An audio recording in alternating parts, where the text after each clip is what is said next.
On this episode of Still Loading, Sega!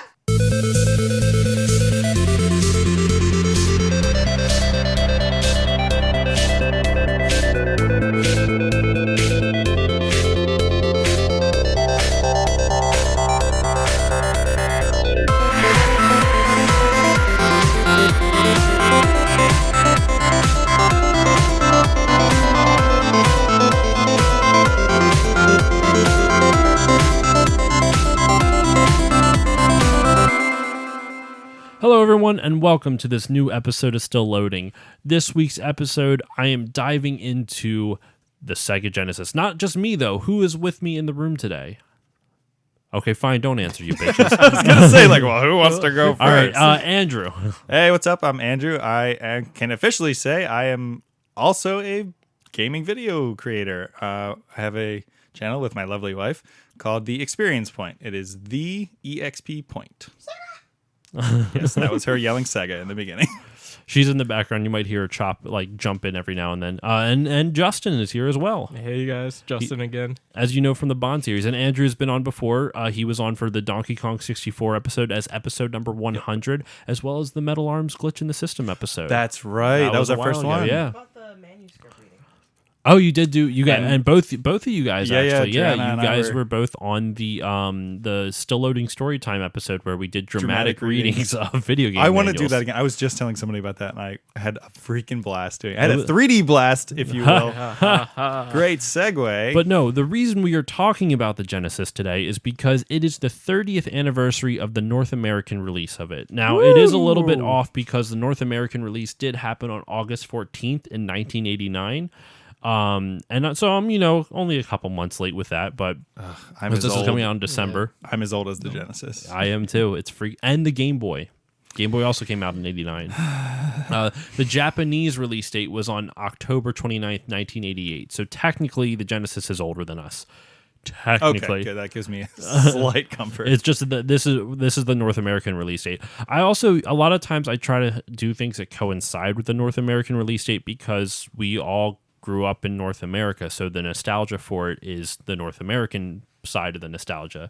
And don't get me wrong, I do think it's important to mention the Japanese date because that's when it first came out. And unlike now where things come out sometimes in America sometimes in the US before it comes out in Japan, depending on, I think the PlayStation 4 came out in the US before it did in Japan, which is weird. I would believe that. I've been seeing that more and more. Even if it's a Japanese game, I think Dragon Ball Fighters came out here first. It's I think it's just the market. I mean, the U.S. market is huge. Yeah. I mean, and also the China market, but generally, I don't think Japan likes China all that much still. Nah. I think it's probably China doesn't like Japan all that much because they stole everything from them. There we go. Language, tea, kanji. Yeah. Yeah. So we're going to be talking about the Sega Genesis today, kind of like a deep dive retrospective. And I chose both of you. Actually, well, Justin, I actually had a different episode in mind for you, which fell through, but I remembered you're also a big Sega Genesis fan, so it's kind of worked out. Both of you guys grew up with the Genesis. Oh, yeah. Correct. That was my first system. It's same. Was it? Yep. Nice. And it's not the first system that I owned, but it is the first console that I ever loved. So never forget your first. Exactly. So actually, yes, let's go on a quick nostalgia trip. So, what was your first memories of the Genesis? We'll start with Justin on this one, actually. Even though I was looking right at Andrew. You were looking right at me. I know our audio listeners won't know this, but Josh was looking at me and leaning at me and pointing at me and was like, "Let's start with Justin." So I felt bad that I went to you the first time, and I was like, I don't want to keep going to Andrew first all the time and have Justin feel left out. That's fine. We're in a clockwise fashion. Yeah, that's fine. We can do that. I do want to say I did feel very honored that you said, hey, I want to do this Sega Genesis episode, and you were the first person I thought of to do it because you know how much I love it, how much it means to me. So that means so much to me. Dude, you gave me my first Genesis that I personally owned. It's not up here, but I still have it. It's still it's somewhere over there. Because somehow I ended up with 3 Sega Genesis over the course of my life. That's very close to another word, Andrew. Yeah.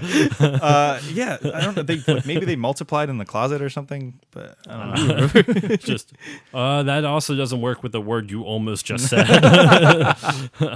No, so you're saying it's sorry, we were going to go Not with me, Justin. not me, Justin. Yeah, Justin. I'm getting confused with my own order here. So Justin, what are your earliest memories of the Genesis? Oh man, it actually.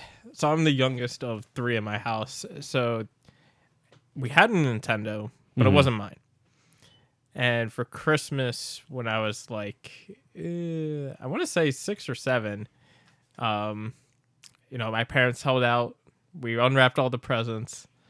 I didn't really get much. I was like, oh, okay, whatever. And then they're like, oh, we found something. I'm like, what? Like, oh, it's for you. I'm like, what?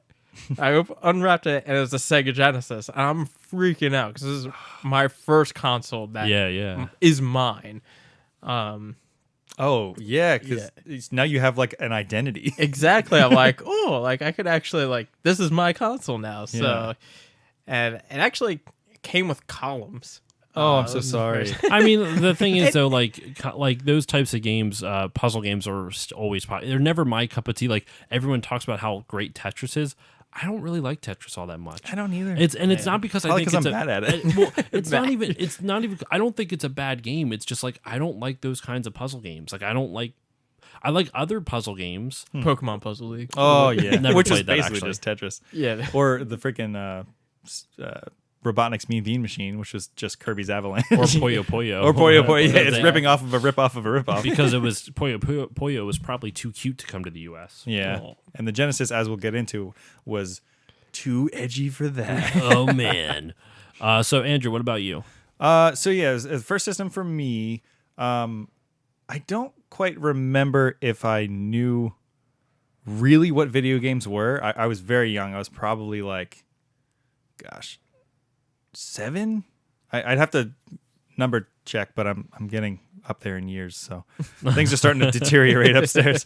But my uncle came home, or my uncle who lived with us, came home with like this fancy box, and I was like, "What is this?" And he's like, "It's a video game. I got it for the house." But I mean, he, said it was for the house, but I ended up kind of taking over it because I fell in love with it. The first game I had on it was Sonic 2. First video game I ever owned was Sonic. It's pretty standard one. It's standard, but still, like it's a great game. Yeah, both of them are great games. All 3 of them on the Genesis are great games, and 4 if you count Knuckles. Yeah. Well, actually, anyway, that's the main line. We'll go into that as we talk about the games later. Yeah, but then maybe a week or a month after that, he came home with Mortal Kombat 2. So if you guys know anything about me, Mortal Kombat is still to this day maybe my favorite franchise. And my mom was not having it. She was like, "I'm not having these violent video games in the house," because I'm sure she was like, watching the news because the games basically invented the ESRB, and she jumped on the trend of like, "Oh, it's evil and it's bad and it's not gonna be good for my kid." And I don't know why my mom was like a Southern belle, but she's not at all. She's not. So much to my dismay, she didn't let me have it, or didn't let me play it. But my uncle was like, "All right, we can play it on the down low," and we did. And then the rest was history, I guess. We would go to Funko Land all the time, which was, do you remember Funko Land? I never went to a Funko Land. Oh, At least, wow. you know what? Maybe I did, because a lot of stuff like from that is kind of lost in my memory. I don't remember specific shopping places when I was a kid, except for like traumatic ones. Yeah. And like We can unpackage that another time. I had a really lucky and blessed childhood. Like, I know that sounds really kind of like arrogant to like the way I kind of phrase that, but I'm aware of it. Like, I'm aware with how lucky I am. So the fact that like my quote unquote trauma, I don't even call it traumatic because that's giving it too much credence as to what it actually was. The only store I legit remember going into as a kid was my parents would take us to, actually, no, I remember a couple other places, but those were good memories. Like, we would go to like shopping in Lancaster and stuff like that out in the countryside. But there was this, I don't even remember what it was called. It was a cheese store. And it smelled so bad that I like, it's the smell of it made me so nauseous that I literally couldn't eat cheese for like 10 years. Wow. It was that pungent. And that is the only store I vividly remember going to. And that's why I said I use the word traumatic extremely lightly, because that's not actually trauma. Yeah. People went through real shit in their childhood, and I went to a cheese store. Yeah, be really like, oh, I was abused. Oh, my parents died on my birthday. And Josh just can't have cheese. Oh, no, I can. I'm just choosing not to because a cheese store wronged me. Oh, okay. Nice. Yeah, it's like I got real sick one time around the time that my mom was making tacos. So for probably about 10 years, every time I smelled ground meat being cooked with taco seasoning, I would literally fight the urge to throw that's up the worst. because it was just stuck in my head. So for me with the Genesis, my first memory, my neighbors had one. And my first console I didn't actually get until I was like 10 or 11 years old, and that was the N64. I've talked about this before on the show, but I actually vividly remember, and I think I told the story before as well, but when I got the N64, I was legitimately mad that it wasn't a Sega Genesis. Oh. Because I was like, because I wanted what my neighbors had. They Yeah. had the Power Rangers, the Mighty Morphin Power Rangers of the movie. Yeah. Yes. I love that game. Wait, Tiny. the good one, the fighting game one? Yeah, or the like side-scrolling beat 'em side-scrolling up. one. Yeah. That's I the good one. love the side-scrolling beat 'em up, and that's the too. movie one. It's not just Mighty Morphin Power Rangers. It's Right. Mighty Morphin Power Rangers the movie, which is I love that one. Yeah, me They too. had Sonic 1 and 2. They had Echo the Dolphin. Yes. They also had Tiny Toon Adventures Buster's Hidden Treasure, which is to this date my favorite Genesis game. Really? Period. We'll have to play it I'm sometime, not 'cause I saying never it is played the it. best one by any stretch. It's actually kind of a Mario 3 ripoff, but it was the first one that I ever played that I kind of experienced it like that. But we'll talk about the games, later on in the show. And it was funny because you were messaging me saying like, you thought I was more on like I was a Nintendo guy. And like in retrospect, I kind of am. Like I definitely lean more Nintendo, but I have a huge soft spot for the Genesis because it was my first favorite console, because my neighbors had it, because of all those games I mentioned. To the point where my kindergarten Halloween costume was Sonic the Hedgehog that my Yes. mom made for me out of like felt. That's amazing. I hated it when I was a kid. It did not look good. In retrospect, I kind of want to see what it looks like. I don't remember. Please dig up some pictures Yeah, and throw that on please. the Instagram. I'll see if I actually called my mom because I was trying to ask her. I'm like, do you remember? Did I get hooked on Sonic? Hooked on Hooked on Phonics. Sonics. Hooked on Sonics. Yeah. Did I get hooked on Sonics? But did I get interested in Sonic because of the game or because of the cartoon? Specifically Yeah. like the like kind of the serious edgy The one. Cyberpunk one. Yeah. Freaking love that that was a show. great, and that theme song. Yes, the Holy noisy shit. neighbors. Was I think we talked about this on the DK episode actually. I had that song stuck in my head for some reason because I guess I grew up on Sega, and you were like, "Wow, is that the Sonic like animated TV show theme song?" And I was like, "Yeah." And for some reason, I remember that the band's name was called the Noisy Neighbors. Wow, I'm gonna look Yeah. that up after this. Then. Blue streak speeds by. Sonic the Hedgehog. No, so that's actually like, it's weird because I am kind of a Nintendo kid because I grew like my first console that was mine is the N64. But it's weird, and so I will always have a soft spot for the 64, but the Genesis was the first one where I was like, I loved the Genesis. And I actually think, we'll kind of get into the history of it now, I guess. The name of the Genesis everywhere outside the US was just called the Mega Drive. Right, yeah. And that was because there was a patent issue, trademark issue. Like Mega Drive was trademarked in the U.S. I don't know by whom or what. I hope I used whom correctly there. I'm not an I think you did, if I remember my fourth grade English. but I don't know why it was trademarked or like which company had it trademarked, but it was trademarked in the U.S., so they couldn't call it the Mega Drive. And in all honesty, I'm glad because the Genesis is a cooler name in my It opinion. is a right? cool name. Yeah.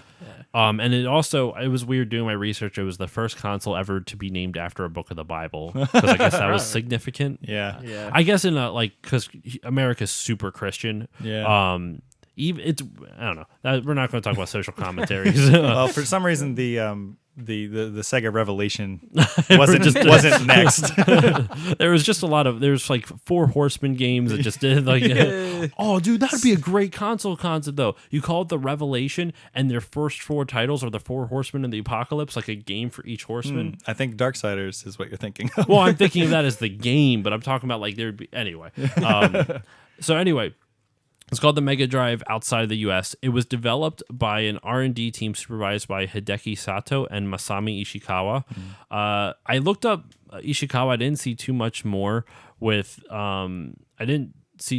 that he did, but Sato actually ended up serving as the president of Sega from like 2001 to 2003. Sato's team was also responsible for designing the majority of Sega's games. Consoles, not games. Okay. So they did the Sega Saturn, they did the Sega Dreamcast, they did the Master System.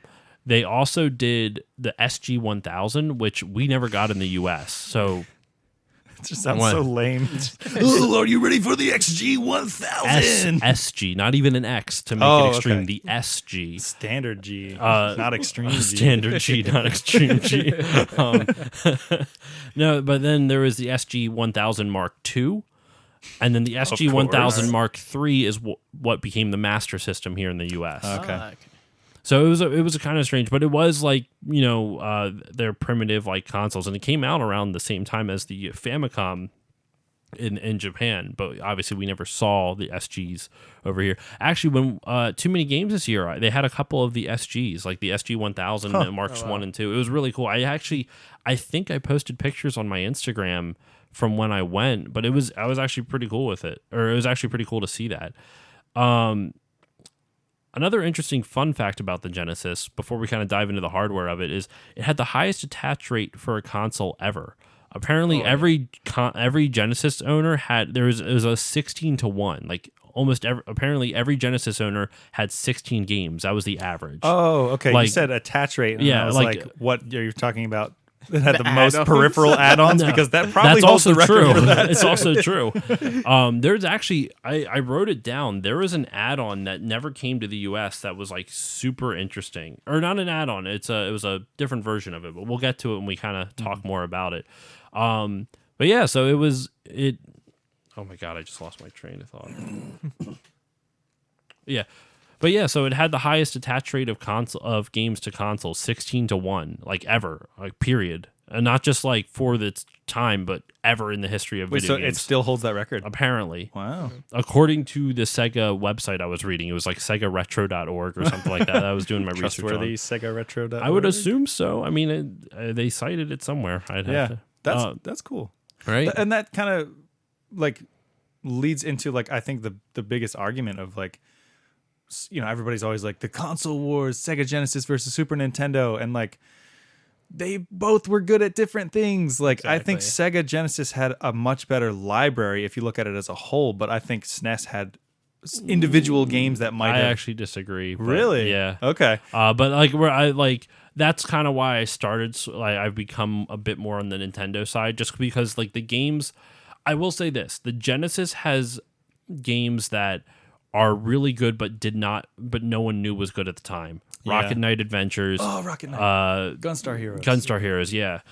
Even Castlevania Bloodlines. Like Bloodlines is one of my favorite. It's one of the best Castlevanias. And not a lot of people knew about it at the time. Now it's like, a well-renowned thing in like the retro gaming community. But Contra Hardcore, I think? Yeah, the one for Sega Genesis. For the Genesis. Yeah. Hard Corpse. But it's hardcore. That's such a good pun, though. I know. And there's a lot of great games for it, but the Nintendo, I don't know, the SNES had like, the games on it that I don't know how to describe it. Like I just look at the SNES and like the RPGs on it. There's a lot of good RPGs that pretty much equal the amount of good games total on the Genesis. Or sorry, I should say well-known good games on the Genesis. And almost every JRPG on the SNES is well-known, at least in the community. Yeah, it was a totally different market too. But once again, that does not mean the SNES was better. That's always up to personal preference. Like, I would say that actually the Genesis originally, I was reading it, I was doing research. Its original launch lineup was actually panned by critics because a lot of the Genesis's like games at first were just arcade ports because that's what they tried to market. They're like, we can bring you the arcade experience at home. Yeah, and I think Nintendo kind of 100%. Like because like Nintendo ports, like if you look at like Double Dragon. Like the Nintendo version of that game is literal garbage. But that's what everyone remembers. Yeah. But if you look at like the Sega Master System port of Double Dragon, you can actually do legit 2-player co-op on it. Yep. for the NES, the first Double Dragon does not have 2-player co-op. The Single second one Dragon. does. They should have just called it Single Dragon. You can play 2 players, but it's a versus thing. Correct. Yeah. Lame. So, but the original Double Dragon for the Master System you could have 2-player co-op. So that was why it was, like you said, they were going for the arcade, as close to arcade perfect as they could. In fact, the Genesis's hardware is based off of one of their arcade boards. Oh, okay. Mm-hmm. Yeah, that's why I think it's such a. I mean, console wars again, it was a huge thing, but I think they're so different that it's like if you look at Xbox One versus PS4, yeah, there's like going to be exclusives that appeal to you make more. make you that resonate with you and appeal to you more over the other. But the rest, are on both, and they roughly play the same on both. Like if you wanted RPGs, if you wanted colorful, fun games, you went to the SNES. If you wanted like the arcade, if you wanted like visceral combat and like crazy like crunchy guitar riffs with that soundboard, like you went to the Genesis. It was like rad, edgy, cool. But then like the SNES was just like it was fun. Like I don't know. They're both amazing. It's just that they're amazing at different things. I think we've just come to appreciate the library of the SNES a little bit more because now when we look back on it, like we can appreciate the JRPGs a little bit more. We can like those types of more like story-driven games, ones that have a little bit more depth. But at the time, I think like I would say like the Sega Genesis. Actually, had, like, you know what? I think that library. is a really good point. The SNES library has aged better than the Genesis library because the SNES games are more story driven. Like once again, it's hard to like. It's easy to go back now and look with 2019 eyes as to what the consoles did best and what they didn't, or what they did worst. And I mean, maybe you'll disagree with me. I'd actually love to see if you do. I don't think Genesis games, for the most part, there's a lot of great ones that still hold up, but for the most part, if you take the library as a whole, the games don't hold up as well as the Super Nintendo ones in terms of modern context. I'm not talking about at the time. I'm talking about in modern context. But they're still Genesis games that hold up great. Bloodlines, like we talked about before, the Sonic games, Rocket Knight Adventures, Vector Man, the NBA Altered Jam, Beast.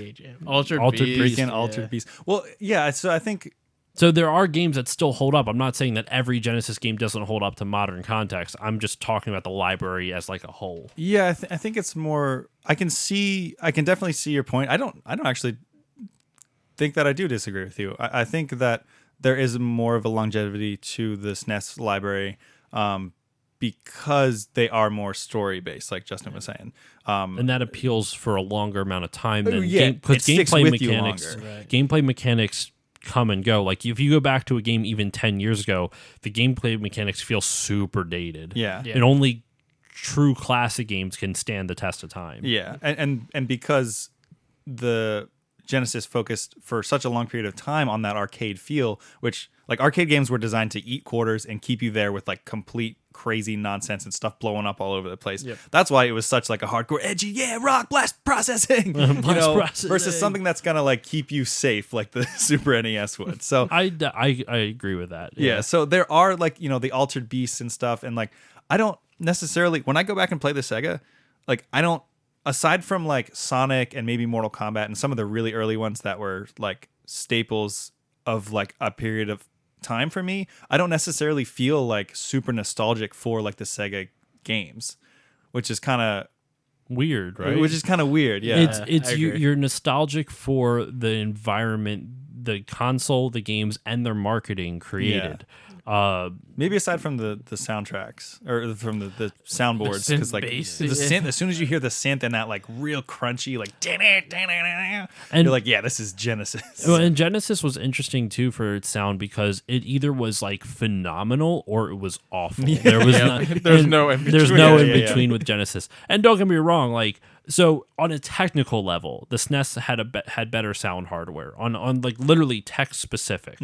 But in the right hands, the Genesis like stuff could like do amazing stuff or do amazing things, and nothing says that better. And we're gonna like people go back to it all the time, so it is a cliche now. But the Sonic 2 soundtrack is, I think, one of the like top 5 soundtracks in all of video games. So good. Specifically, my favorite track, and once again, it's a cliche and it's overplayed. No, Chemical Plant Zone. Oh, okay, yeah. That song is overplayed to death on like almost every video game channel, Yeah. whatever.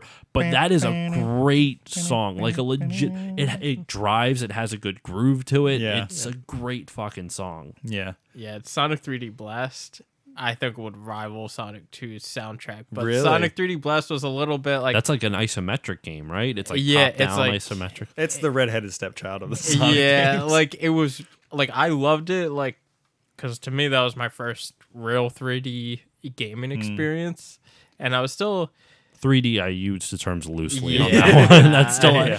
that's kind of like 3D as in like Mario RPG was 3D. Right. It was or Yeah. 3D as in like red and blue 3D glasses. Yeah, 3D. It's like it kind of makes you feel like it is, but it's not really. but that It soundtrack tries. is really good too. I'll have to go back and revisit that one because that was a game You that can pop it in after we're done recording. yeah. Oh, My, yeah. my cousin had Sonic And 3D. after dinner. Yeah. We should probably do that too. My cousin had Sonic 3D Blast, so I never actually owned it. So, and I always didn't like it because I was like, "What's this weird game that's not like the ones that I play?" But yeah, the Sonic soundtracks, just in general, I will listen to like 1, 2, 3, Sonic and Knuckles, Yep. and now Mania. Like just Mania's freaking really good. all the time. But since we are talking about soundtracks and comparing to the SNES, a very weird example that I always go back to is The Adventures of Batman and Robin. Have you ever played that? Yes. No. Okay. Yes. So do you know about the weird soundtrack differences in these? Yes. So it's based off of the animated Batman series. Okay. So the the Genesis with the graphics visually looks better. I think it fits the tone of that. I think sure, the yeah. Genesis had better, darker colors. Like Totally. the Super Nintendo had very like pastel kind of stuff with Yeah, it. so but it fit better. So, but for for some reason, on the SNES, the soundtrack was a lot more like orchestral kind of sounding, or basically it felt more like the cartoon. When you play the Genesis version, and I didn't know the differences as a kid, I was just like, oh, cool, there's a Batman game on the Sega. For some reason, and it doesn't fit at all to what the Batman's trying to do. But it's still one of my favorite soundtracks of all time. The Genesis version of this game is like very like weird techno-y, and like it's deep and it's weird and it doesn't make any sense until you get into like the Mad Hatter levels where it's like kind of trippy. But on its own, like I revisit that soundtrack more than I do most games. So like I That's highly interesting. recommend anyone who's listening to it to immediately start listening after this wonderful episode of Still Loading podcast. Listen to that freaking soundtrack, the Sega Genesis version of Adventures of Batman and Robin. Because if you like anything techno-y, you will dig this game. It's catchy as all get out. Yeah, it's like so interesting to compare. Like if the same game came out on both systems, like my prime example of that is NBA Jam. Ooh. The Is the SNES intro, version really bad? this version is fine, but the Genesis version, that intro with the synth bass, Yeah. just makes that game. Yeah. It's so good. Like it just hits you. There's right with that also bass. we will have to dive into it when we talk about the games in more depth. But like the stuff between like the Disney games specifically, like Aladdin on this Yeah. Genesis for SNES, Lion King on Genesis for SNES. hate that game. A lot But of you people love do. it too. Yeah, exactly. But no, there's just like the Genesis was just so interesting with how it tried to like how it kind of came into the market too. Like I said, the system was based off their arcade system. It was based off their System 16 arcade hardware, and System 16 was used for games such as Altered Beast, Shinobi, Golden Axe, Alex Kidd, and the Lost Stars. Yeah. Which makes sense because a lot of those games made it onto the Genesis. But probably we were talking about it just a little bit before, like how the Genesis makes you feel nostalgic because of the kind of mindset it puts you in. And a lot of that has to do with Genesis's marketing. Oh, And for man. sure. The marketing, It's it a took- time capsule. It's a time That's a perfect description. Oh my God. It's such a product of the 90s. Oh, yeah. In the best way. And like it reeks of the 90s. And I mean a lot of times when people talk about the Genesis and Nintendo, they go to the joking or the marketing slogan, Genesis does what Nintendo don't, Yep. which worked for a lot of So kids. could you imagine that today? If like there's That like breaks a buy the lot of Sony rules. PS5 because it's great and the Xbox blows. Could you freaking imagine? I would love that so much. I Do mean, it. they kind of had subtle trolling moments like that when the PS4 and Xbox One came out. Because remember, like when Xbox One came out, or was getting ready to come out, the big hubbub was the fact that you couldn't like let friends borrow games. Yeah, that's right. Which I still think is a dumb thing. Like you can't just like. And so Sony created Sony created a video with the president of Sony, was it Shuhei Yoshida? I think his name is like, look at this is how you can lend games on Sony or on the PlayStation 4, and it's him just handing a box over to someone else, and the guy waves to the camera. It's like this great genius. troll Yeah, I love moment, that. and like you're saying, like they kind of still do that style of marketing when it's just a little bit more trolly now versus actually It's just not being in your your whole face. ad campaign is not based They around. just ran a smear campaign on Nintendo. Right, yeah, and today, like when they do that, they're not calling out their competitor by name. That's actually a big no-no in marketing. Exactly. 'cause Yeah, that unless you're puts the Wendy's. But Wendy's, I guess, they've solidified that way of marketing. Oh yeah, they've works. cornered Oh, that. Somebody, I swear the origin of that had to have been somebody on the Wendy's like marketing team. Whoever's running the Twitter was like about to quit and like, you know what? F McDonald's, F this, F everything. You all suck. Peace out. And then it started to blow up. And like on his way out, he was carrying like his stuff from his desk and like, whoa, wait. Hold up. Wait, come back. Let's talk about this. I mean, that's why you have people literally asking Wendy's to roast them. Yeah. At the I Wendy's love it. It'll be like, Wendy's, what's the best thing to get at Burger King? And they'll just be like, out. But dude, the marketing for this freaking worked. So in 1989, when the Genesis came out, Sega only had 8% of the video game market share. At its height, at the peak of the Genesis popularity in 1994, it had 54%. Yeah. So in 5 years, it went from being less than 10% to being over half. That's huge. Yeah, which Yeah. is so weird to me because I specifically remember, I think I got it in 93 or 94. That was the height of it. That was when it's the peak but of. beforehand, I had no idea it existed. I mean, you're also a kid though. You don't know. True, but like Yeah. I grew up, like myth have it in my family that I picked up a Nintendo controller before I was 1 year old and That's played awesome. Mario, but And he That hasn't put it explains a down lot. since. yeah, but like I grew up on video games for as long as I could remember. I was always into them. I idolized the Super Nintendo because I never had one, and so whenever I went to like a hotel or anywhere that had a Super Nintendo, I was just in awe. Dentist offices. Yeah, They exactly. always That's had all, those. yo.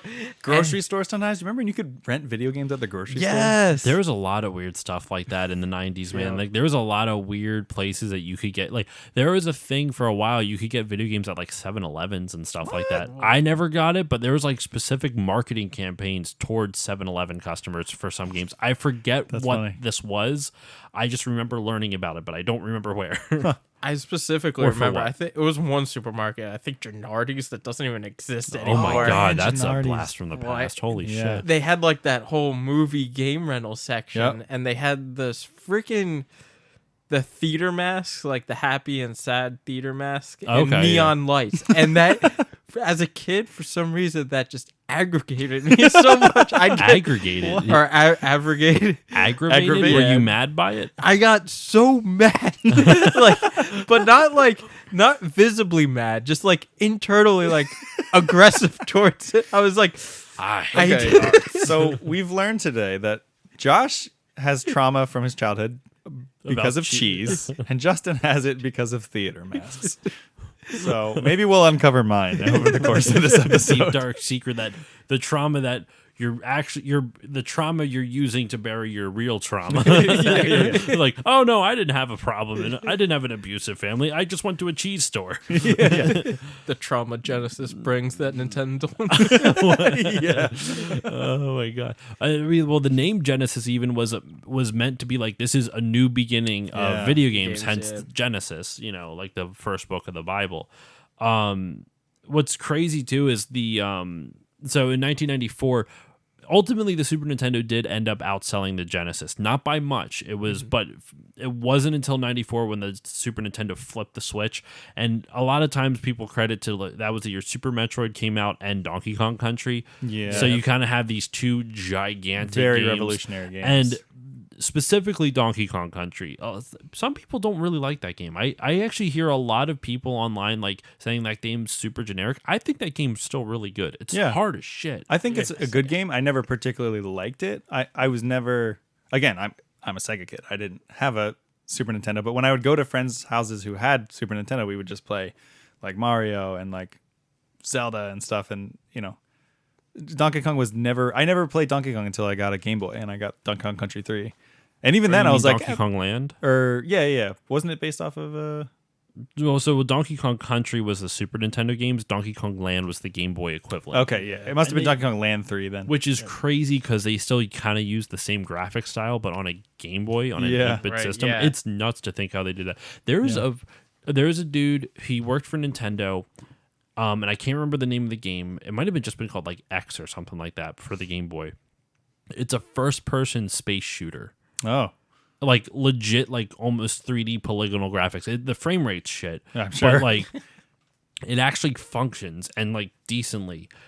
There are some crazy wizards that worked on the Game Boy. Let me tell you. Yes. Yeah. Anyway, back to the Genesis. But like you were saying, you were playing, you played Donkey Kong Land on the Game Boy. Excuse me. Yeah. That was the first Donkey Kong game that I played.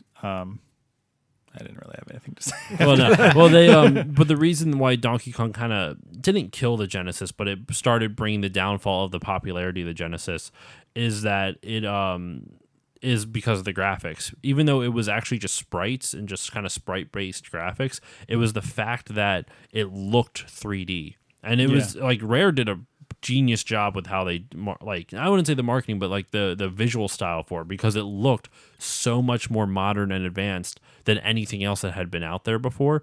When in actuality it was just sprites that were 3D rendered images, or 3D rendered models, but they just turned it into sprites and just animated it that way. Yeah. I think you're talking about how the SNES kind of started to take over the Genesis. Not till 94 though. I think but around that time I think what really started to Sega in general almost shot themselves in the foot around that time. 100%. Because, 100%. Yeah, because you had all these really solid SNES games that started coming out. And then, didn't the Genesis come out at kind of a weird... It came out, after the Famicom or the NES. But then, Super Nintendo came out, started to pull ahead, had, really strong games. And then Sega was like, okay, we got to move on to something new. And they're like, 32X, Sega CD. And they're just pumping out all these horrific peripherals. And then they start working on the Sega Saturn, and they're spreading themselves too thin. Exactly. Yeah. And it almost just kind of bottomed out underneath them. Well, it's they just spread, like you said, they spread themselves way too thin. They took their market, they took their entire market, their whole community, and asked them to buy basically 3 consoles for 1 console. Yeah. And you needed to get a separate power grid because those freaking those power bricks. bricks. You needed literally 3 full-size outlets so you needed basically 2 extension cord or 2 power strips in order. If you wanted to play the Sega 32X and the Genesis and the Sega CD underneath it, you needed to install some kind of generator that hadn't been invented. You needed an yet. electrical engineer in degree. Yeah, seriously. And they were so heavy. It was they like we were saying, they spread themselves too thin. Nintendo kept working on Just games. pushing forward things that were working, and Sega was just running all over the place. And Nintendo just came in while the king was away and just sat down back on the throne and was like, all right, this is mine again. Well, what's interesting is that I honestly feel that Sega, the main way that they shot themselves in the foot was by being too innovative in a weird sense. I know that's a weird kind of compliment to say that, it's kind of like a humble brag type of thing almost. Yeah. But they were too innovative in the sense that so the Sega CD, for example, came out on October 15th, 1992. The Sega... That's so soon. Yeah. That's That's 3 years after. years. Now, well, here's the thing, though. That's it's pretty much what they do now. It's the PS4 and then the PS4 Pro, the Xbox One, the Xbox One X. But that's still like the same. Yeah, that's like an upgrade to the same system. It's Yeah, not- like if you have the game that's library. kind of what this is. But the thing is, But though, you would still have to get buy a new. CDs, though. But you would still have to buy a whole new console to do that. So if you have a PS4 and you want to upgrade to a Pro, you're still selling your PS4 off, getting maybe 150 bucks for it, depending on where you're selling it to, and then having to buy a $400 or $500 console.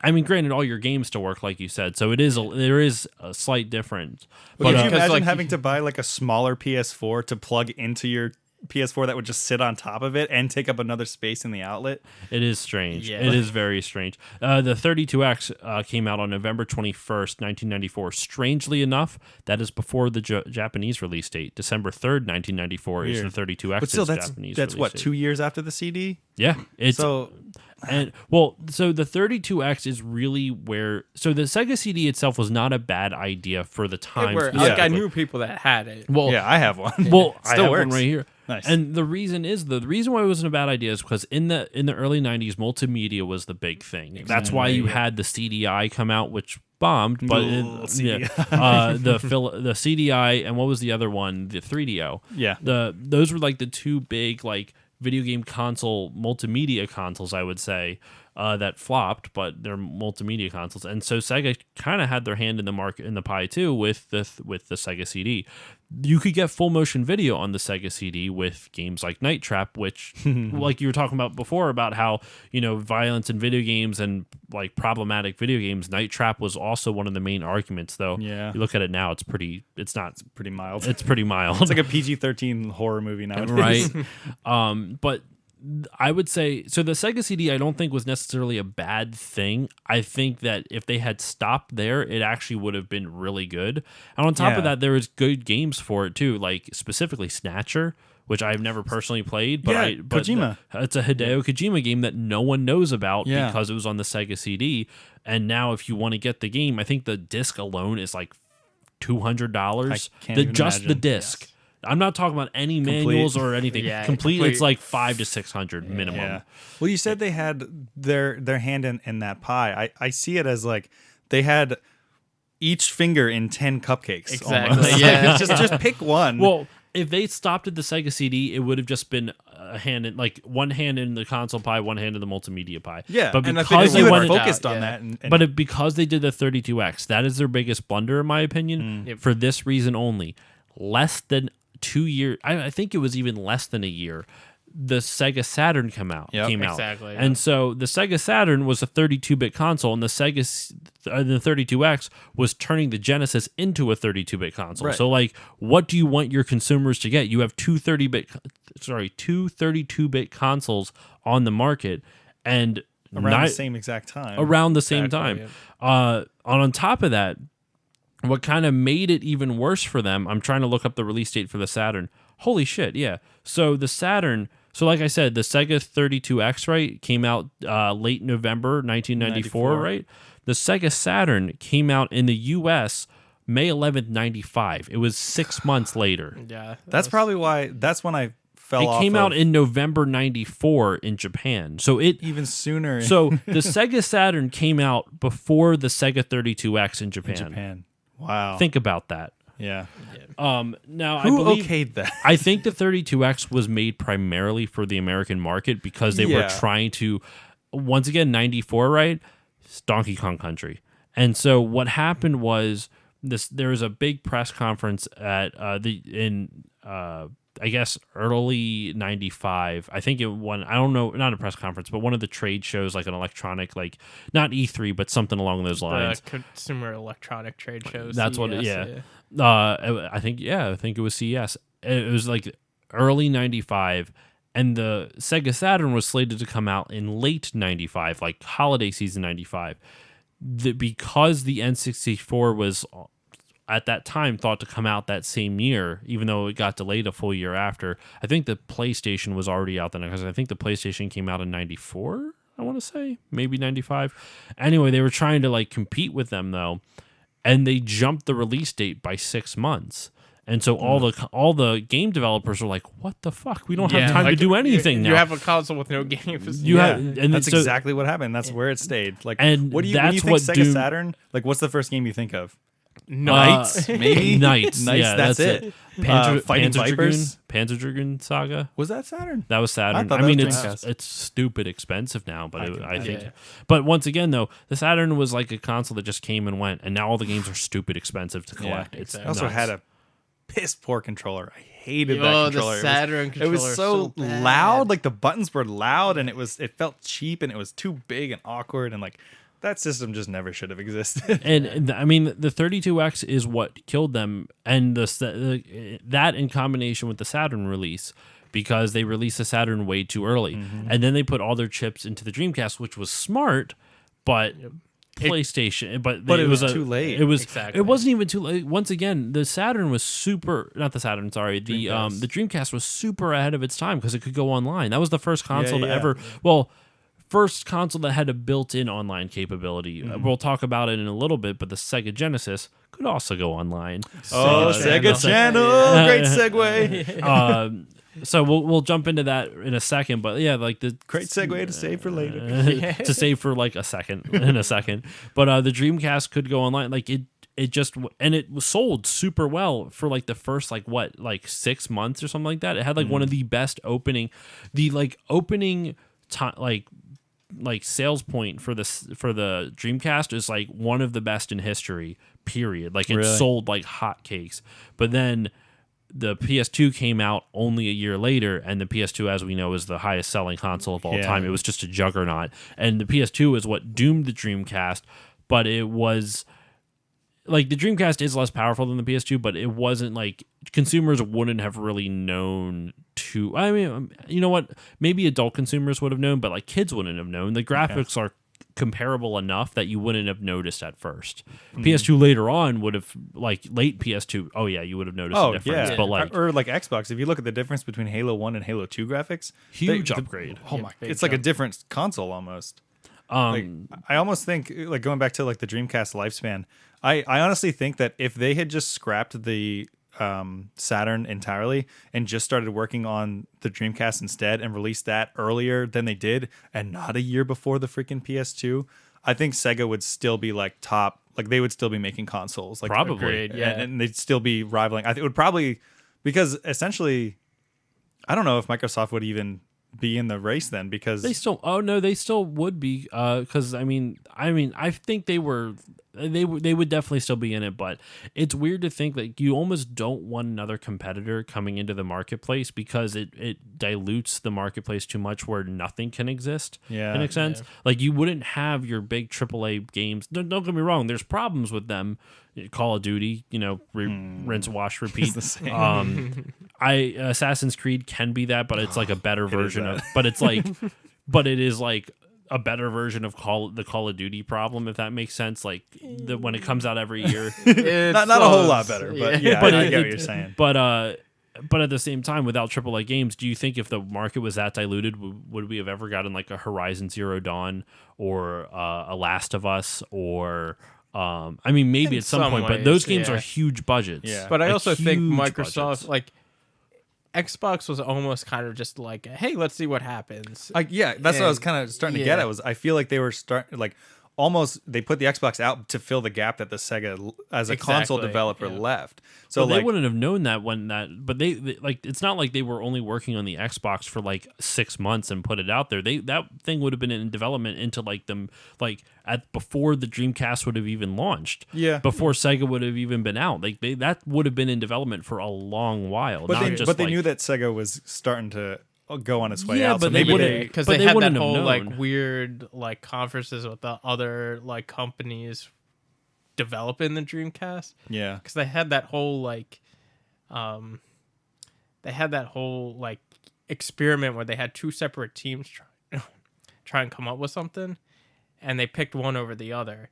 It was a real like if you look up the Dreamcast like development, it was very unorthodox. It's very weird. They had like two separate teams trying to create it, and they kind of went one way or the other based on the Weird. chipsets. Yeah, Yeah. It's very interesting. I kind of want to see like if we invent time travel while we're alive, I want to see what a world is like where the Dreamcast came out earlier, was successful, and still like, does that mean could we have four, like a big four instead of a big three? Like, could you imagine if like Sega was still making consoles and you had a Microsoft console and a Nintendo console we and have a Sony Stadia console? now. No. But I honestly think it would, oddly enough, it'd either be Microsoft being like, we tried, we're not going to continue. Or Nintendo was kind of like struggling a little bit with the GameCube. I think and they the would have. N64. Yeah, The Nobody N64 appreciated the GameCube's genius. Right. Yeah, exactly. I think the GameCube suffers from a similar problem that people remember the Genesis for. You know how like a lot of times people generally favor the Super Nintendo to the Genesis, but I would say the GameCube's problem that's similar to the Genesis is worse in a sense. And what I mean by that is like the games that are good on GameCube are really good. Yeah. But they're few and far between. Yeah. And there's still some outliers, you know, like the Beautiful Joe games. Yeah. Those are like really good, but they're also not like, you know, not your Wind Wakers, not your Metroid Primes, not your Smash Melee. I think but like the Genesis, the games you know are good are really good, I would say, but the number of games on the Genesis that are good are a lot more than the ones on the GameCube. And I would also say that there are more like middle of the road games on the Genesis, like not awful, but not top tier. Just, you know, the like High Seas Havoc. Yes, High Seas Havoc is definitely like one of those games. It's good, but it's a very middle of the road type of game. Yeah. You're like, this is fine. And I think, like, not to get too off topic with Nintendo, but that was the point where they were too stubborn to understand their audience was maturing. Oh yeah. Yes. Genesis knew that. That's why Exactly. it won the first couple of years of the console war. Yeah, like Super Nintendo still had some games that caught the edgier audience. Like I think of like Spider-Man Maximum Carnage. Yeah. That game was that red cart. awesome. Yeah. But yeah, with the GameCube, they just refused to like see their own audience that they've pretty much cultivated here, like grow up with them. I mean, it kind of with the GameCube because I won't go into it. Actually, let's not talk about the GameCube. We're here to talk about the Genesis. But no, I could see what your point. The point I guess I was going to make to just be real quick was that the GameCube was them trying to make like a gamer console, like a console for gamers. Yeah. And when that didn't work, that's why they went total 180 and made the Wii. Because then they're like, Now it's like we don't want gamers to play. Now we we just just want like people, everyone, like your mother, your grandmother, suburban, like housewives to play. Yeah. Well, sorry, I was gonna get into the GameCube again and get into its whole identity crisis, but but we could do a GameCube. Actually, I had a friend on Vin who was on for my oh my god, what he was literally just on, and we talked about freaking A. I'm going to look it up because I feel awful that I can't remember what he was on for. Sorry, Vin, I got to tell you, Josh does not value your friendship. I do value your friendship. He was literally just on Luigi's Mansion. Yes. And he was kind of talking about the same thing with the GameCube, like its identity crisis. And he was saying how when I said that I think like the good games on the GameCube are few and far between, but the ones that are good are like really good. Yeah. He disagreed with me and like listed a couple, and like I forget Beautiful Joe being one of them. So like I would love to do a GameCube episode and just him, like you could talk about the identity crisis of it. I could have him on. You're going to be on a couple episodes coming up, it seems like. Yes. That's what I want. That's all I want. So, but no, talk about video games all day. But like Sega in general has always been super forward thinking in terms of their console manufacturing. Obviously, after the Dreamcast, they haven't done any video game consoles. But if you really look back at what they've done to all the different like pretty much from the Genesis onward, they really, and even to an extent the Master System, because the Master System had like these cool little like cards that you could like slide into the front to play like these little mini games. They were like, instead of like the $50, I don't know the exact price points, but like let's say like a general cartridge game was like $50, these little cards would be like $20, and it was just smaller, cuter games.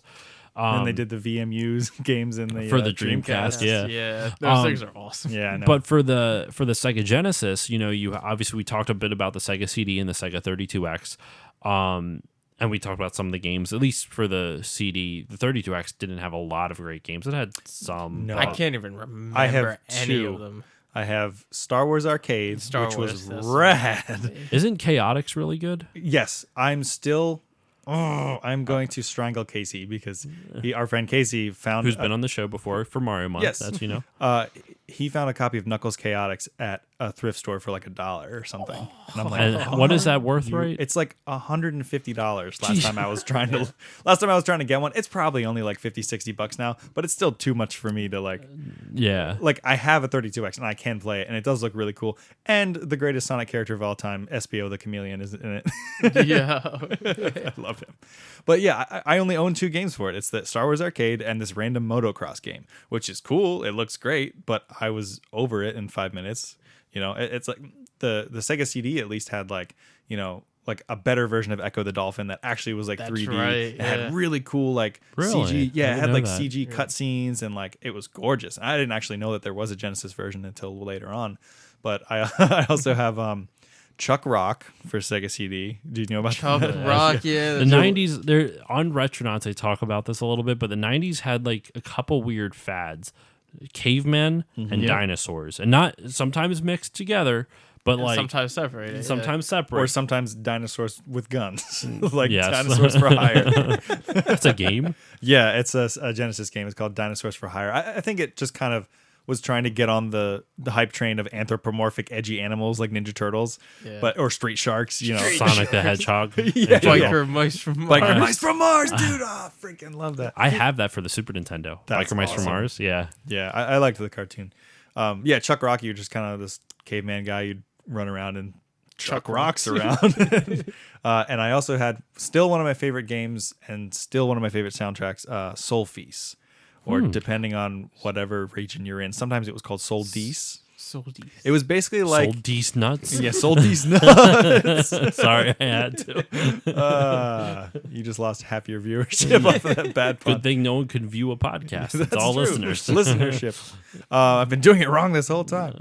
Yeah, it was basically, imagine Super R-Type, Okay. but more, I guess, immersive. Like you really felt, because it had, because of the Sega CD, it had the room for these really amazingly drawn like anime cutscenes. So you know, at the beginning when you boot it up, you get like really good. It had a good sound quality because of the CD. Like really cool, like ominous, futuristic kind of storyline, and you know, awesome. Like it sort of looked like Interstellar 5555. The Daft Punk. Yeah. It was kind of like that, like 90s, like colored visors and just like, oh, we gotta fire the thing up and push all these buttons and stuff's going on. And then the ship launches out and it's like, you're on Mars and now you're shooting all this stuff. And it didn't feel like, because all that era of games are just like, you have a gun pointed at things and shoot it. But this felt like, you're navigating asteroids and like, you really feel like you're a part of like this galactic war or whatever. And the freaking soundtrack is stellar. Anyway. I really like what is it on the Sega CD? I liked Sonic CD. I have it down CD. there. Sonic CD has like the best bosses. Like Yeah. I love the one where you're running so fast on the treadmill that you're just grinding the bottom of the That's thing right, away. yeah. Like That's it's so awesome. clever. It's not just like here's a thing swinging and you have to jump over it and hit it. And the whole time travel thing. I haven't played it. I own it. Once again, the collector's dilemma. Yeah. I was going to say Lunar, the Silver Star Saga. I actually have the first one of that, which is not a cheap game, mind you. No, it's not. I- Not when it came out, it was like $200. That's right. So I can't even. Yeah, the complete version that there was like a box set, and I actually have a really weird story about this game. So I have a Game Informer magazine that like I had as a kid, or maybe it was EGM, and there was a whole spread ad for Lunar, the Silver Star Story complete, and it showed what was in it. It was like this whole box thing. It had a map, probably a soundtrack, and I loved the art of it, and I was like, wow, these characters look amazing. And I weirdly enough got like obsessed with it, even though I never played it. Like I would just think about it all day at school. I'm like, I gotta get this game. And we'd go to Funko Land or whatever, and like they'd never have it. Or if they did, they'd be like, yeah, it's like $150 or $200 or whatever. And I was like, what? I can't. I got to save up for the rest of my life to afford this in my allowance. So I never got to play it. And I honestly don't think that I would have even liked it as a kid because it was a It's fine. turn-based RPG. Right. I didn't It's get into that interesting. until like high school. But I do want to go back and revisit if I can ever. Like, I will show you the copy that I have for the Sega CD because it's got bad voice acting in it. yeah, I can't Kind of imagine. amazing. It was that era of like, Yeah. we have to make it English because people won't appreciate the Japanese and they're not going to read subtitles. So just get literally anyone in the office you can to record these lines. Actually, it was done by Working Design, so it actually cared about localization. It's really Wow. interesting. The only reason I know that is because in the manual, oops, I hit the mic. In the manual, it has a whole thing, like they have a whole like mission statement about how much they care about how much they love Japanese culture and how much they care That's about. awesome. It's crazy. For that time period. That's like when they were trying to like, It was also fresh off like because there's a lot of like Japanese fear in the 80s because Yeah. because you know what is it? I think some guy from Japan bought the Seattle Mariners, and then on top of that, you know, like Nintendo was getting big, and Japan had all this crazy technology, and no one knew what to do with it. yeah. And that in the 80s and 90s too, like they were trying to like scrub out any mention of anything Japanese. Like it's like we couldn't handle like the culture shock of it, which is why Hell, and even in Europe, you couldn't use the word ninja. That's why it's Teenage That's right. Mutant Yeah, Hero or Turtles. Turtles. Wow. In Europe, it's not even ninja because they. Even today, I think it's still. Are you called serious? that. Well, Yeah. I mean, that's now because mean, that's yeah, what it it is. is. I don't think Yeah. it would be an issue now, but it's like you don't change the name of it. yeah, but I was gonna say like the first couple seasons of Pokemon when they're like eating like very obviously like sushi and rice balls and They're it's like, donuts. oh my jelly donuts. I always was confused by that. I was like, is that what donuts look like in Japan? I know. I was Why like, are they what triangles? is this? Like I can tell it's rice. I see that it's rice. Oh, I didn't know that it was rice as a kid. I was just Oh. like, that's a weird looking donut. in some of them, yeah, because I had like the seaweed. the on- seaweed, Yeah, the yeah, nori. Yeah. So and it depends on the episode, but there were definitely ones where they'd take bites of it and there'd be little like bits of like Yeah, the, like the Yeah, I yeah. can see that that's rice now. But so we kind of got a little off topic just talking about the Sorry. but we were talking about the games of the Sega CD at least. What I was talking about is like Sega like really tried to innovate with technology, and what I was getting to was the Sega Channel. But Yes. Yeah. Great before- segue from a long time ago now. But the Sega Channel also had there was a thing before that was only in Japan called the Sega MegaNet. And it pretty much did the same. It pretty much did similar stuff, not exactly the same things, but it allowed you to download games to a cartridge that you could store, just kind of like what the Sega Channel did. And there was like we'll talk about the Sega Channel because that was what was in the U.S. But the Sega Channel actually had some like Wily Wars. yeah, some exclusives. Wily Wars. There's Pulse Wily Man. Wars was that? was Thank you for exclusive. bringing up Pulse Man because Pulse Man, I yeah. was ready to like jump on top of that. But first, wait, Wily Wars, is that a Mega Man? Yeah. Yeah. Sega game? It was a Mega Sega Man. Man? It was.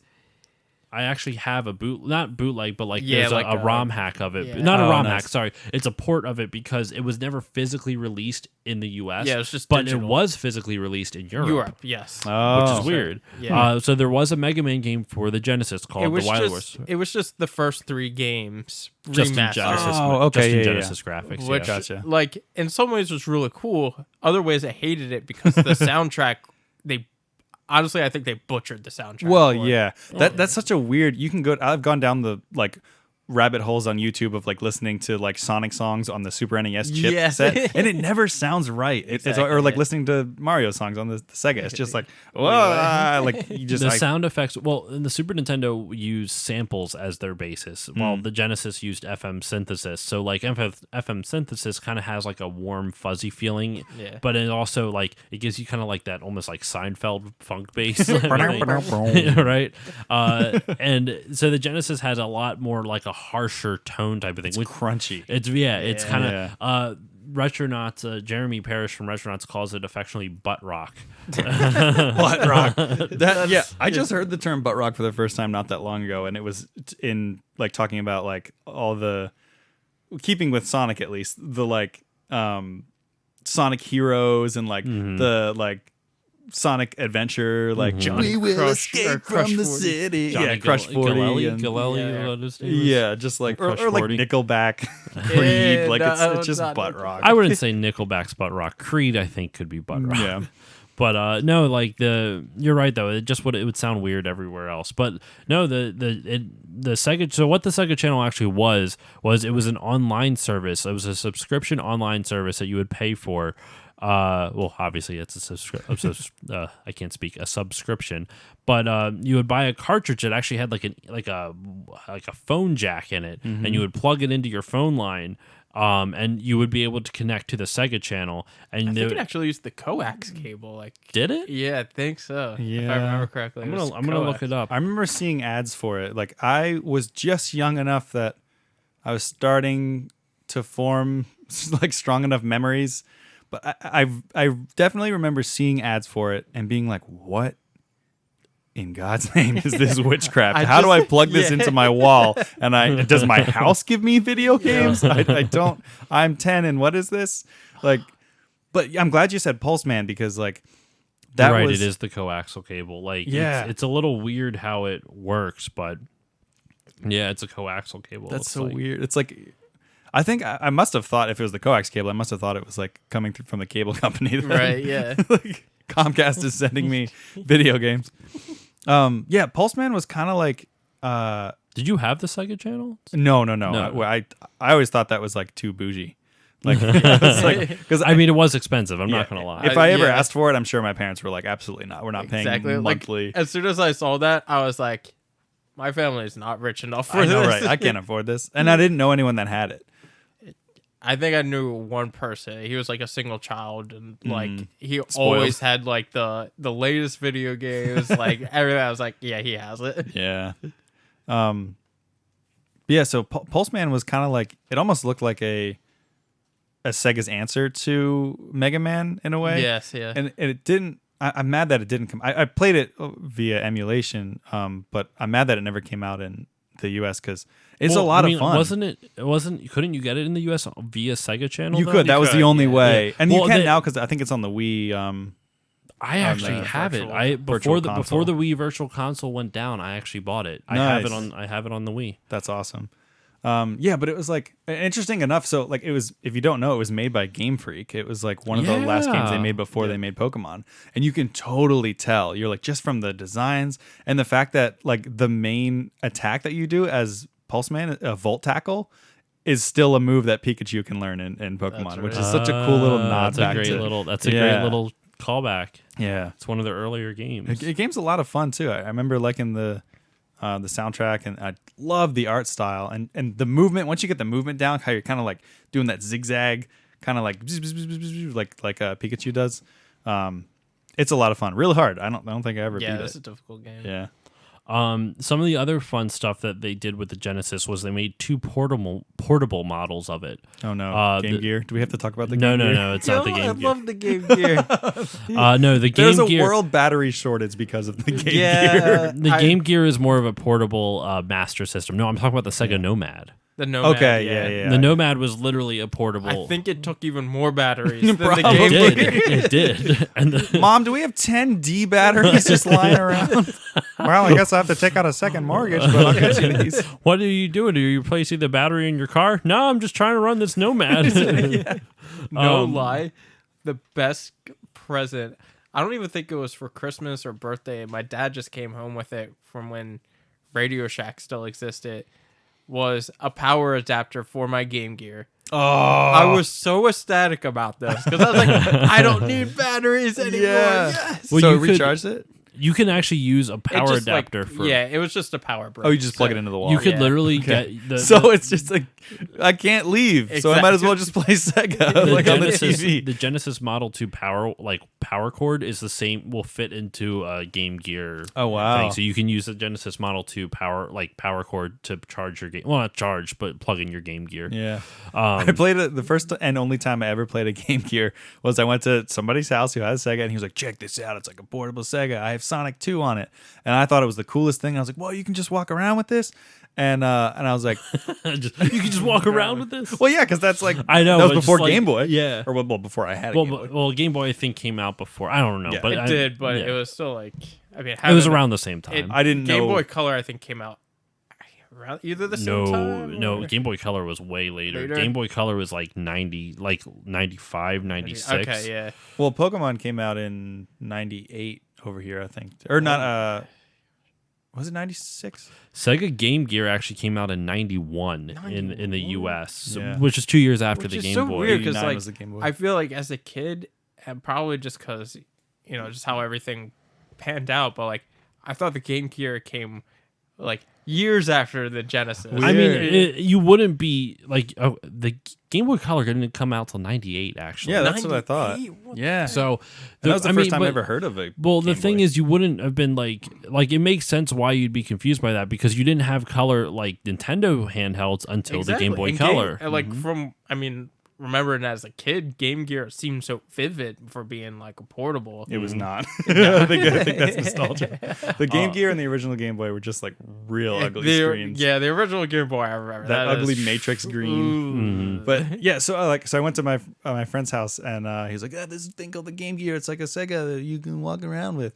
And he was like, there's Sonic 2 on it. And I'm this little snot-nosed brat kid who thinks he knows everything about everything, and I'm like, yeah, well, if you go down here, you walk through the wall, and there's a free life here, It's and a there's different and it's a game, though. completely different Completely game, and I was like, different this game's stupid. And I never played it again. There is I whenever I think of the Game Gear, I always think of Jackie Chan's Rumble in the Bronx because he has one in that movie. Wow. He gives the kid who's in a wheelchair and then his love interest has a younger brother. And he gives him the Game Gear. And I always remember that movie for that. And one other reason, when he's on a date with the sister, he goes up to an ice cream truck and just goes, 1 ice cream, please. And they just hand him something. He doesn't know what it is. It's just they just hand him something. My favorite, what I always think of in that movie is when he falls into the roof of the car and the dirt bike rolls over him, or like almost like crushing his nuts. And he gets up and the guy in the car goes, "Are you okay?" And he goes, "No," and just runs away. That's my favorite. Are you okay? No. All right, back to the Sega portables. So we talked about the Sega Nomad, which was just a portable Genesis, had a built-in screen. It was literally just think of it like the Game Gear, but it was for Sega Genesis games. You would literally plug in Genesis cartridges to this thing. It wasn't like you would have to buy other games. You could just take your Genesis cartridges and just plug it into the Nomad. They should have just kept with that and like said F the Game Gear, because like that's The second portable model was never released in the US, and it's called the Sega Mega Jet. And it was originally made for airliners. Like, so you could play your Sega while on an airplane, right? And it still used the regular cartridges. So it was a dumb fucking design though. I can't imagine. So the design of it, right, was you held how You actually have to plug it into the how jet can I engine of the plane. Yeah, to right. get it to power. How can I best describe this? So the console itself is the controller. Like, so if you just imagine like a big controller, right? So like it has the Wii U pad. kind of like the size of smaller than the Wii U pad, but it's about it's like that width type of thing. It's not quite as high, and you still have to plug it into a TV and plug it into a power source. But the controller is essentially merged into the console. So you plug the cartridge into the console, and the console itself has a controller built, like hardwired into it. So it's a console with the controllers, but without the screen. There's no actual controllers. The console is the yeah. controller. The console is the controller. So I'm gonna Google a picture of it so you can see what I'm talking about. But The real controller was the friends we made along the way. Which Here- I can kind of see what they were doing because I remember. here, this is what it was. Jesus Christ. See, we're pulling it up now. Yeah. Nope. So they actually Somebody wants $300 for this on eBay. this is 700 for the one I'm looking at. Oh my gosh. Which is just nuts to think about. I love the name Sega Nomad. Yeah, that is really cool. It's like edgy The enough. and, Nomad like, looks Nomad, really like cool. wandering. Like that was. You made one good they choice in had name. they always had good, clever marketing tricks. But Yeah. But no, so the Mega Jet was originally made for just airplanes, and then they eventually released it. You could buy it separately for the Japanese public. But it was only in, like I said, in Japan. Yeah, like I can kind of see what they were looking for because at that time, like, I remember flying to London and I being didn't know you went to London. Oh, good for you. yeah. I was like 12, I think. Christian Bale. yeah. That's exactly what it was. Sorry, go on, Justin. Yeah, so I think it was 11 or 12 going to London. My dad had a weird business trip. Apparently I had family there, but whatever. Italians in London. Yeah, I think your dad had a secret. Yeah, family secret. there. I don't know. But I just remember being in all of that. All our seats had a TV screen in the back of them. Because this was like around the time I think I had a Game Boy Color, probably right around the same time. So having like that portable TV screen that I watched dinosaurs on, that TV show. I think I watched the actual ones? yeah, the Muppet one. Like I just stayed up the whole play ride watching dinosaurs. I've never heard this story. We've known each other for over 15 years, and you're just telling me now that you went to London and that you watched dinosaurs. Who are you? Who are you? You're not the Justin I my know. secret agent. But so I could kind of see that was the trend, and I think maybe what was that, like the fastest commercial airline? They had like that super. You're talking about the Concorde? The Concorde, yeah, I think it was probably around that time as well. There is a airline or jet. They don't do it anymore because it like destroys the environment. But it's like it's a jet. That Suddenly we care about the environment. I mean, it also was not like I don't think it had a very good safety record. Safety record, and also it wasn't worth the money that it would take to fuel the thing. So like a Hummer. Yeah, Hummer that it can could fly. make. I forget what the time was, but it could fly from like New York to London in like 3 hours or something like Good that. Lord. Yeah. Like it just hauled ass through the sky. I can just see a huge black trail of like somehow it's powered on coal. Just a safe. That's why the ozone's gone. And the crazy thing is, it's not like it was like a small plane. It was a luxury jet. So like it was like I can imagine it's it probably was gotta like be huge to do multiple stories. What? Hold on, let me see. It operated from 1976 to 2003. Wow. 76? What? It was a supersonic. It could achieve twice the speed of sound. It would go up to over Mach 2. Supersonic. Nice way to tie it back into Right? Sega. First flight was in 1969. That's crazy. No way. That seems like what? something that's in the future, but then the Yeah. first thing was like, oh, this is way off topic, but this is just fucking crazy. Who would have known? We talk about Genesis and we bring up aviation. Well, wonders. you said Mega Jet. There we so go. It's designed That's to how. be on planes. the segue works perfectly. Yeah. Yeah, it could fit 92 to 128 passengers. Maximum speed was like just twice the speed of sound. I wanted to see if it like how long, like if it would tell me like what the air time was for like New York to London or whatever. It was stupid fast. Anyway, Genesis. Great band. After Peter Gabriel, it just wasn't the same. Phil Collins going off doing his own solo career. But no, so we dove all into the history. We talked about a lot of the peripherals. We talked about the Sega channel. We talked about all the different, 32X, CD, the Nomad, the Sega, the Mega Jet, as we just talked about. The Pico. That I just showed you guys Yeah, today. you did. If only that was actually part of the Genesis. No, it's not. But It's so cool, though. Made by Sega. I had a major nostalgiasm like 10 minutes before we went to air over the Pico because I must have had it like in my kindergarten class or something. I'm going to do an episode on that too, like at some point. Yeah, It'd you be just really have to fun. dedicate a whole episode. Oh to yeah, it. it's such a cool little like subsect of like video game history. But I guess to kind of wrap this up, like by wrap up, I'm not saying like we're gonna end in the next little bit. This still may go on a little bit, and I was gonna say we're already like an hour 20 in. Actually, it'll probably be a lot less than that because I think I'm editing out at least like 15 minutes of the intro. but so what are some of your favorite games for the Genesis? Obviously, everyone loves the Sonic games, like the games that. Yeah. But besides that, like, what are some of your favorite games? Like for me, like I said, Tiny Toon Adventures, Buster's Hidden Treasure, one of my favorite games of all time. Yeah, can I touch on something actually? When you said that earlier and you were like, I know it's not the best game, but like it's one of my favorite. I think that's such an important distinction. Not even like this, you can apply this to anything that you like. Like I have tons of movies that I love that I know are not good movies, but like if it resonates with you, like that makes it a good movie or game like to you. Exactly. Oh yeah, You no. gotta embrace it. It doesn't like I've never will if I like something but objectively know it's bad, that does not ruin it for me in Yeah. any sense of it. I almost wonder if they're like if you're saying like, oh, top 5 Genesis games, like I always wonder if there should be a distinction. Like whenever somebody asks me that, or like my top 10 movies or whatever, like I always think in my head for a second, should I give you like my top, like the best movies and then my favorite ones? Because like they might be different. If they're asking for your favorite, you give them your favorite. Yeah.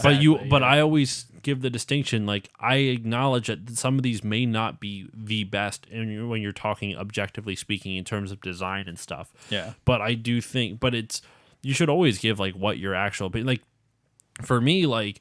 One of my, like I said, like one of my favorite games of all time is Donkey Kong 64. That's why we did the 100th episode on it. Yeah. But objectively speaking, there's a lot of problems with that game. Yes. But I love that game to pieces. Yeah, just because of how it makes you feel. Exactly. So it's not a bad game to you, but if it objectively means you take all emotions out of it, right? Yeah. So like taking all emotions out of it, there's a lot of problems with that game. But adding my emotions into it, that means all my nostalgia, all the memories I have with it. It's a fucking great game. Yeah. So you said the Tiny Toon Adventures? I Tiny never Toon actually Adventures. knew there was a Sega Tiny Toon Adventures Oh, game. there's a lot of Tiny Toon Adventures Yeah. games for Oh, the wow. Super Nintendo, for the NES. Taz Attack That's on Looney Mars. Tunes, yeah, I but know. still. I knew that one. Yeah. I have that actually. I think I have Tasmania for the Genesis. That's a good one. I also always like to get like weird, obscure titles that I don't even know if they're any good. I don't think I've tried this one, but Awesome Possum. I picked that up because Justin and I have done it before. We'll go to a game store and we'll go with like a budget of $10 and find the weirdest retro game or games we could get for $10. Last time it was when J Street had there's a store called J Street Games that used to operate in our area. Unfortunately, they've closed down in our area. They still operate in New York, which is cool. Actually, I'm the owner of the whole company. Added me on Facebook, which is kind of strange. Wow. Okay. But Big time. Making them connections. No. I don't know why he added me at all, but he's nice. I mean, I don't ever talk to him, but he's nice. Yeah. Anyway, so we went to J Street Games at our local mall, and we got Tin Star and Tough Enough. That's right. And it's Tough TUFF E-N. No, just E. And then NUFF. Tough E apostrophe. Of course it Nuff. I'll show it to you. It's crazy. It's a Street Fighter 2 clone, is pretty much. That's what Yeah. Tough Weird. Enough is. What a weird era of like misspelling things to be cool. Like, Right? That are. Do you know about Skitchin on the Sega? It's a kitchen. Yeah. Oh man. Okay. It's literally just Road Rash, except instead of being on motorcycles, you're on rollerblades. And the way that it's still a racing game. It's still a combat racing game, just like Road Rash, but you have to hang on to the back of cars. Like you skit, you're literally skitching. And like after every race, you get money that you use to buy more parts and like fix your stuff up. And when you lose, you still have some douche bro looking guy telling you how much you suck. Some douche, bro. I love that. And but it's a lot of fun, and you can do these crazy, like you'll be hanging onto a car and you can do this kind of slingshot thing where you'll swing forward and grab onto the car that's in next front car, of you. Yeah. And then if somebody comes up behind you and they're hanging onto the car next to you, you can kind of like elbow check them and they'll fall and roll and get hit by another car and stuff. But Just It's totally fine. Just voluntary manslaughter. just a bunch of kids. Yeah, voluntary. Yeah, I always thought that was weird because I always thought voluntary manslaughter was a weird charge because isn't that just murder? Like, Is that an actual charge? Like Yeah. voluntary. You have involuntary and voluntary manslaughter, What's the difference? well, involuntary means it was an Well, accident. no. I mean, what's the difference between voluntary manslaughter and murder? Generally, it's like a downgraded thing. So it's like, all right, so you pled guilty to murder. It's actually just voluntary manslaughter, which I think actually sounds worse. Yeah. I think it's like one you like legit have a motive to kill the person. And Yeah, like, that might be it. the then. one like voluntary is like you killed them. It was like in the heat of the moment type of exactly. thing. Yeah. Like you meant to do it, but you felt sorry afterwards. Oh no. Okay. Yeah, but Hey, great segue into my favorite Sega games. Mortal Kombat. Were you done talking about your favorites? yeah, we're good. Okay. Yeah, we briefly touched on it in the whole ESRB thing, but yeah, Mortal Kombat 2 is still one of my favorite games of all time. I still will go back and I'll play it. Ultimate Mortal Kombat 3, the whole. Well, you were mentioning how Donkey Kong Country kind of like revolutionized in a way like a certain art style and how it made it look 3D. Mortal Kombat did that too with like the digitizing the actors where they would just it was literally just they were taking photos and it looked like it was real. Like to me, I was like, these graphics are so good, they're like got real people, but they were just sprites, you know.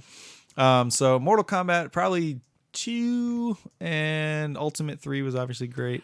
What I was going to say was interesting, though. You brought up the rating system. So Sega. So when that whole thing was happening between the government was talking about Mortal Kombat and Night Trap and stuff like that, the Sega actually took the initiative first before they had their own weird rating system. Yeah, it was called the Video Games Rating Council, and that's why if you look at some Genesis games, they have different ratings other than the ESRB. Yeah, it's the ESRB was created afterwards. The Sega's Video Games Rating Council led to the ESRB, but the main reason they did that was because they were the primary focus of all the hearings. Nintendo's like, look, we make wholesome family games. Yeah. And when we did Mortal Kombat, we got rid of all the blood. Yeah, we turned it to sweat, which somehow feels grosser to me. Like, why is this man sweating so much? What's happening to him? Yeah. In the first Mortal Kombat, you had to, on Nintendo anyway, you had to put in a code to get the blood. Yeah. That like, you don't go to Mortal Kombat for that's as absurd to me as like pixelating porn. Like Japan, what are you doing? Like, well, that's a whole thing too. I know, but it's just like it's porn. Yeah, it's like, supposed to be. It's Mortal Kombat. It's supposed funny to be violent. That's just funny too because like the whole reason Japan even does that is because of the Christian influences back like when Christianity first came over. That's true. Yeah, Wow. it's Japan so is weird. not a Christian country in the slightest. But when Christian missionaries came over to as I don't know how aggressive because it was either super friendly missionaries or hate the world missionaries. You never know. Yeah. But when they came over, they really villainized like Japan because Japan had pornography back then. It was just different format. And they pretty much villainized it to the point where the Japanese people didn't like it anymore. Or I shouldn't say didn't like it, but it was like very taboo, and so that's why you have pixelated porn still in Japan because it's become a social and societal norm for them. All from that. Now, people listening to this may know better than me and might correct me on that. So if I'm wrong with that, from what I forget where I even heard that from. If I'm wrong with that, just write in. I'd actually like. It's kind of weird to say I'm interested in that. I was going to say, are you sure about your knowledge of porn isn't up to snuff? Yeah, I don't know if I want to know all that, actually. Now I think, you know what? Don't write in. Just tell me I'm wrong, and then I'll be happy with that knowledge that I'm wrong. Yeah. But also send links to your favorite porn. Gross, the prawn. So, no, you're talking about Mortal Kombat, though. And that was one of your favorite games. Yes. That's probably still in my top 10 games of all time. I never actually sat down and decided what those were, I don't think.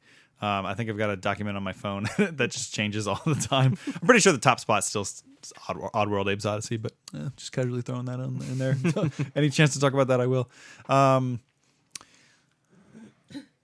We talked about Sonic, obviously. If I had to pick a favorite Sonic, probably 2 has a special. Okay, so here's a distinction between favorite and best. I think my favorite Sonic might be 2, just because that was the first game I ever owned. It was it has a very special place in my heart. I think 3 is a better made game, though. A lot of people actually disagree. I don't have an opinion, but I shouldn't say a lot of people. Like when I listen to other video game podcasts, a lot of them prefer 2, in terms of gameplay over 3. Yeah, I think. There's certain things about both. I think 2 starts to fall apart level design wise towards the end. When you get into the flying stuff. As soon as after, I liked Sky Chase just because it essentially played the same because, you're still jumping around and stuff. And the music and that so was good. so, I still hear it right now. And then once you get onto Robotnik's ship after that chase and Tail just goes down in a fireball. Yeah. He's like, okay, bye, buddy. I'm just going to go continue my thing. Goodbye forever. Give me some chili dogs on your way back. And the fortress zone and stuff, it kind of, I always stop playing there whenever I go back and I just do the level select code.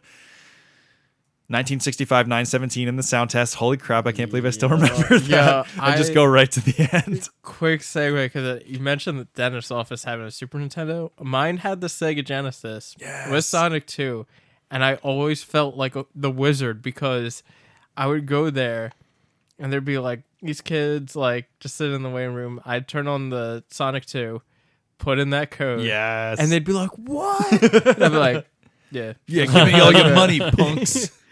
like nothing written down. I just knew it." I was like, "Yeah." I love the level select code. It's so bad. Yeah. I'm like having a hard time coming up with my favorite Genesis. While if you have any other, like, keep thinking to see if you come up with any others. Justin, what about you? I'm kind of in the same boat, but to me, the Genesis, the games were just so fluent, and I felt like I could just pick one up, play it, pick up another one, play it. Yeah. I had such a nice library of Genesis games. Probably the one that stands out to me the most, just me remembering it so vividly, was Booger Man. That's the 90s in a video game. Yes. Exactly. Booger Man on the Sega Genesis. Wasn't Like- the cartridge green? Of course it was. Like, it was so outlandish. Like, you ate chili peppers to fart. Like, you could get super boogers. I think Super Boogers. I think your It's my high life school was band name. Yeah. I think your life was measured by how much like mucus was in your nose. Like, it was everything my mom stood against Of trying course. to raise a young well-mannered boy. And so it's Not in like- my good Christian house. There'll be no fart jokes around here. My mom was the same way. She hated, like, when they would have, remember the show Double Dare? Yeah, Of course, you had to yes. pull the The boogers stuff out of the nose. yeah. They had the big nose, and their people. My mom hated that. She didn't Yeah. stop me from watching that, but she hated that. Oh man. Ugh. Oddly enough, I loved all the sports games. NHL 95. Genesis Oh, is known man. for their sports games, Exactly. though, I too. Like, think between that's what NBA carried Jam and people still cite the, like, NHL 94, actually, specifically. I know 95 is yeah. your favorite, but, like, people cite NHL 94 as, like, one of the best sports games of all time. I think I had I don't 93. know. I don't know what makes it the best. It was so innovative for its time, because you would, if you played a season, you would pick your team and you could change the behavior of your team. So you could make them super aggressive, or you Okay. can make them, and if they were super aggressive, you got to, you play defense really tough, but you get a ton of penalty minutes. You could focus on offense. You could focus your team on defense. That's so Like, advanced for yeah, like for 1995. it 94. yeah. probably the thing I remember the most about that game is just the amazing way they captured the feel of a hockey game, because they had the organ like at the beginning of the game. Yeah, They had yeah. the organ like during yeah. like breaks and whenever you scored a goal. Like, it's just so simple but so well executed. My favorite thing is when we would play NHL 95 over at your place. The sounds from every time every time someone player would get checked, you go, "Oh!" That's awesome. It's I like this vaguely remember strange that. sound. Yeah. NBA Jam, just Boom like, shakalaka. is it the shoes? Is it the shoes? Puts up a brick. For two. I still quote that all the time without even realizing it. Exactly. It's Anytime I just perfect. like try to make a shot into a garbage can or something, I'm always like, "Oh my, he's on fire!" I can only imagine everyone standing around you be like, "What? What's happening to him?" Is he having a stroke? He's talking about being on fire. Another good series on the Genesis, the Phantasy Star series. Fantasy Star. Phantasy Star, like, 1 started on the Master System, but you always tell me, like, 4 is like 4 the pinnacle of the series. 4 is so good. If you've never played it, just do yourself a favor and play it. I need to borrow from never you because have. I remember pointing it out to you at, like, either it was a con or Classic Game Junkie, Classic I got it, Game yeah. Junkie, because It was like a crazy good price. They had a like was complete in the in box for like $40. Yeah, I was like, I complete need in to box have for like this. 40. I was like, dude, I was gonna get this, but I know you're a huge fan. You should pick it up, and he did. I have not been able to see it for below like 80 now. Oh wow. I'm so mad. Or if it's just the cart, I never find that game anywhere. Yeah. It's so well, like Phantasy Star 1 through 3 it's a struggle to like play through. It's not the most innovative. It's you grind a innovative ton. for the time, that but kills it for me. It was Yeah. innovative Jeez. for the time. It was also interesting because the way the camera worked is that you would actually see all 4 of your characters, their backs are facing you. So you would actually, like, Final Fantasy is like left and right. They line up down a line and they just go at it. With Phantasy Star, you would see all 4 of your characters lined up on the bottom of the screen with their backs facing you and them facing the enemy, which is at the center of the screen, like taking up the whole screen. So it was kind of like a proto first person type of thing, but it wasn't real. It was almost like a behind the shoulder third person type of bit, just for the battles though. Holy crap. Okay. So just you saying first person and third person reminded me. I used to think all the time of, or I always hear people saying like, there's first person, you are controlling the character out of their eyes. Third person, you're pulled back, but you're still controlling that character. And I saw I don't know if it was a podcast or whatever, was saying like, what is a second person game? What does that entail? I saw that, yeah. And was it the one about Driver? Yes. Okay, yeah. He was talking about Driver, and that's still, I could see how that would get into it. But there is a second person game on the Sega Genesis, and it is called Pac-Man 2: The New Adventures. Yes. Do you know about that? Yes. So you don't play as Pac-Man. You play as you. Like, you play as yourself. Holy interacting. crap. I've never thought about it this way. Yeah, because it starts off and it's like, it's the kind of humanoid Pac-Man. That's kind of what you see in like Smash. Yeah. And he's like in a house. He's got, his Miss Pac-Man wife and like little kids and stuff and like a dog. And so the Genesis 3-button controller, the A was to like, you'd have a slingshot. So that was one of your only ways to interact with the characters. So like if he needed to get something, you'd have to shoot it down from. And I don't think he knew that you were there. Because he doesn't like, he's not like, oh, help me get this thing and like looking towards the camera. He's just kind of going about his business. And like, if he needs to get something down, or if, you'll shoot a glass bottle and it'll break and it'll scare him, which will get him to run to a certain place that you need him to be to do something else. Or you could get him to look, like literally there's a button when you push C and a direction, you would hear this voice and it'd be like, look. And he would like look around and he'd be like, and if you needed to draw attention to something that was on the screen, he would go and interact with it. And then sometimes you could shoot him with a slingshot or whatever to do more things. Like in the very beginning, you have to get him to go past this like grumpy farmer guy. And in order to do that, there's like a hay bale like hanging above him. And you have to get Pac-Man to like run past. But normally the farmer guy yells at you and he won't. Like Pac-Man's scared of this farmer. I don't know why, but you have to shoot the hay bale with the slingshot so the hay falls on the farmer, and then Pac-Man will go by. And it's all just weird stuff like that.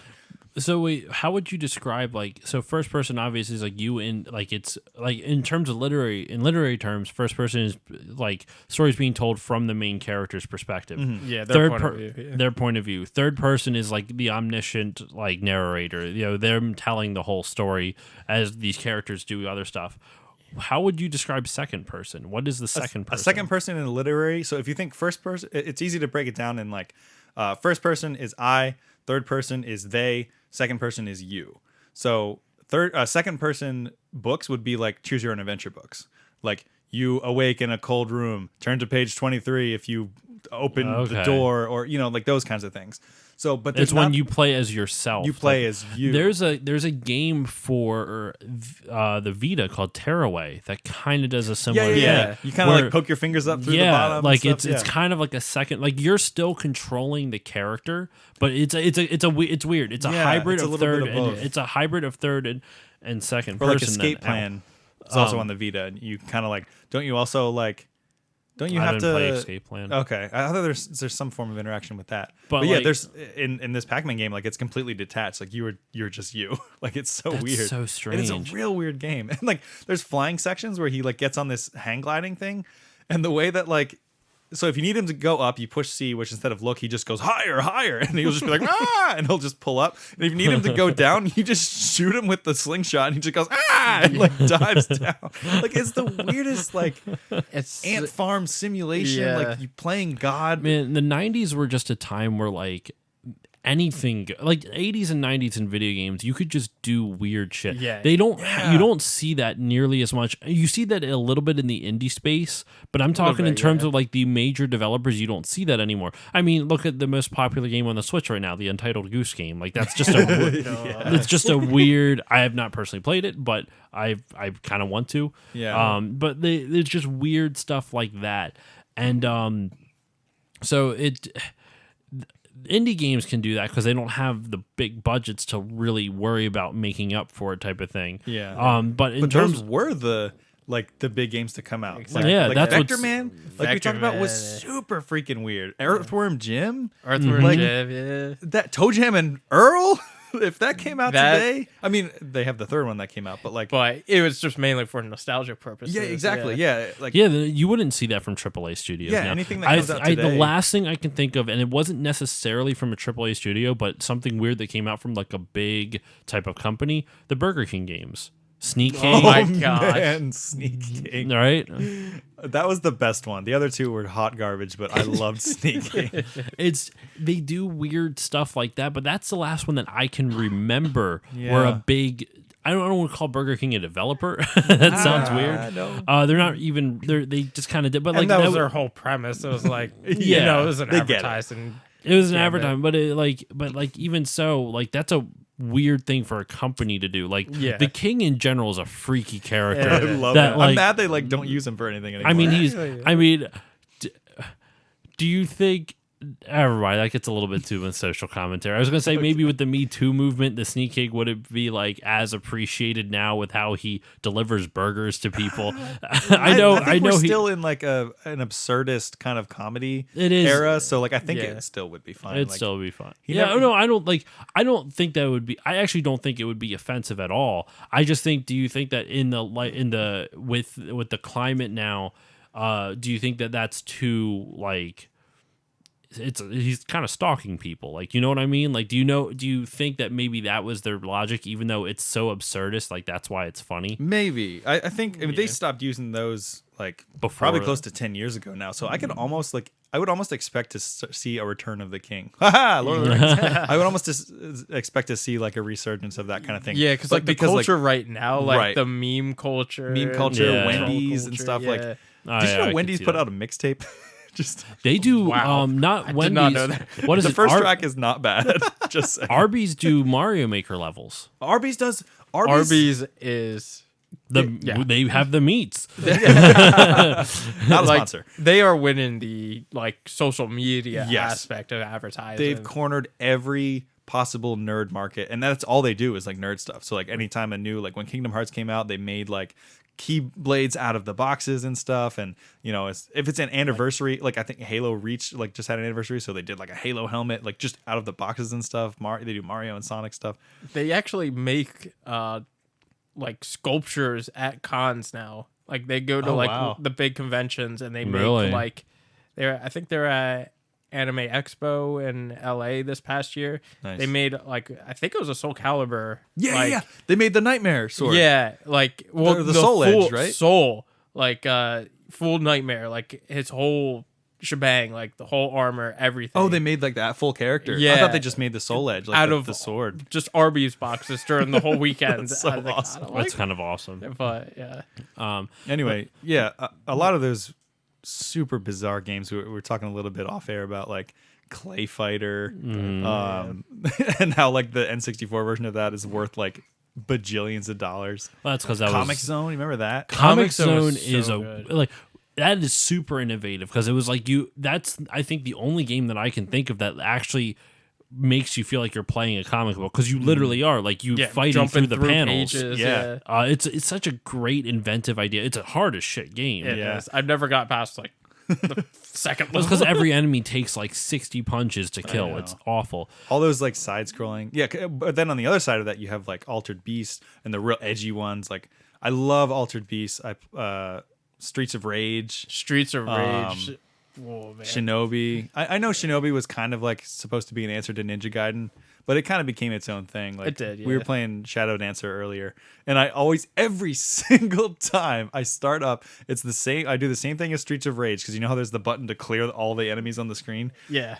Every single time I start up the Shadow Dancer one, that Shinobi one, I push A because that's always the first button you push, and then he does this whole like and like just the whole screen just burns. Yeah. And no, there's never any more than one enemy on screen, Like, and you only get one hit that's before you right. die. So Yep. that game was super freaking tough. yeah. Like you'd catch like a rock would fall and it would hit you on the toe, and you'd be like, and you would just die. Yeah.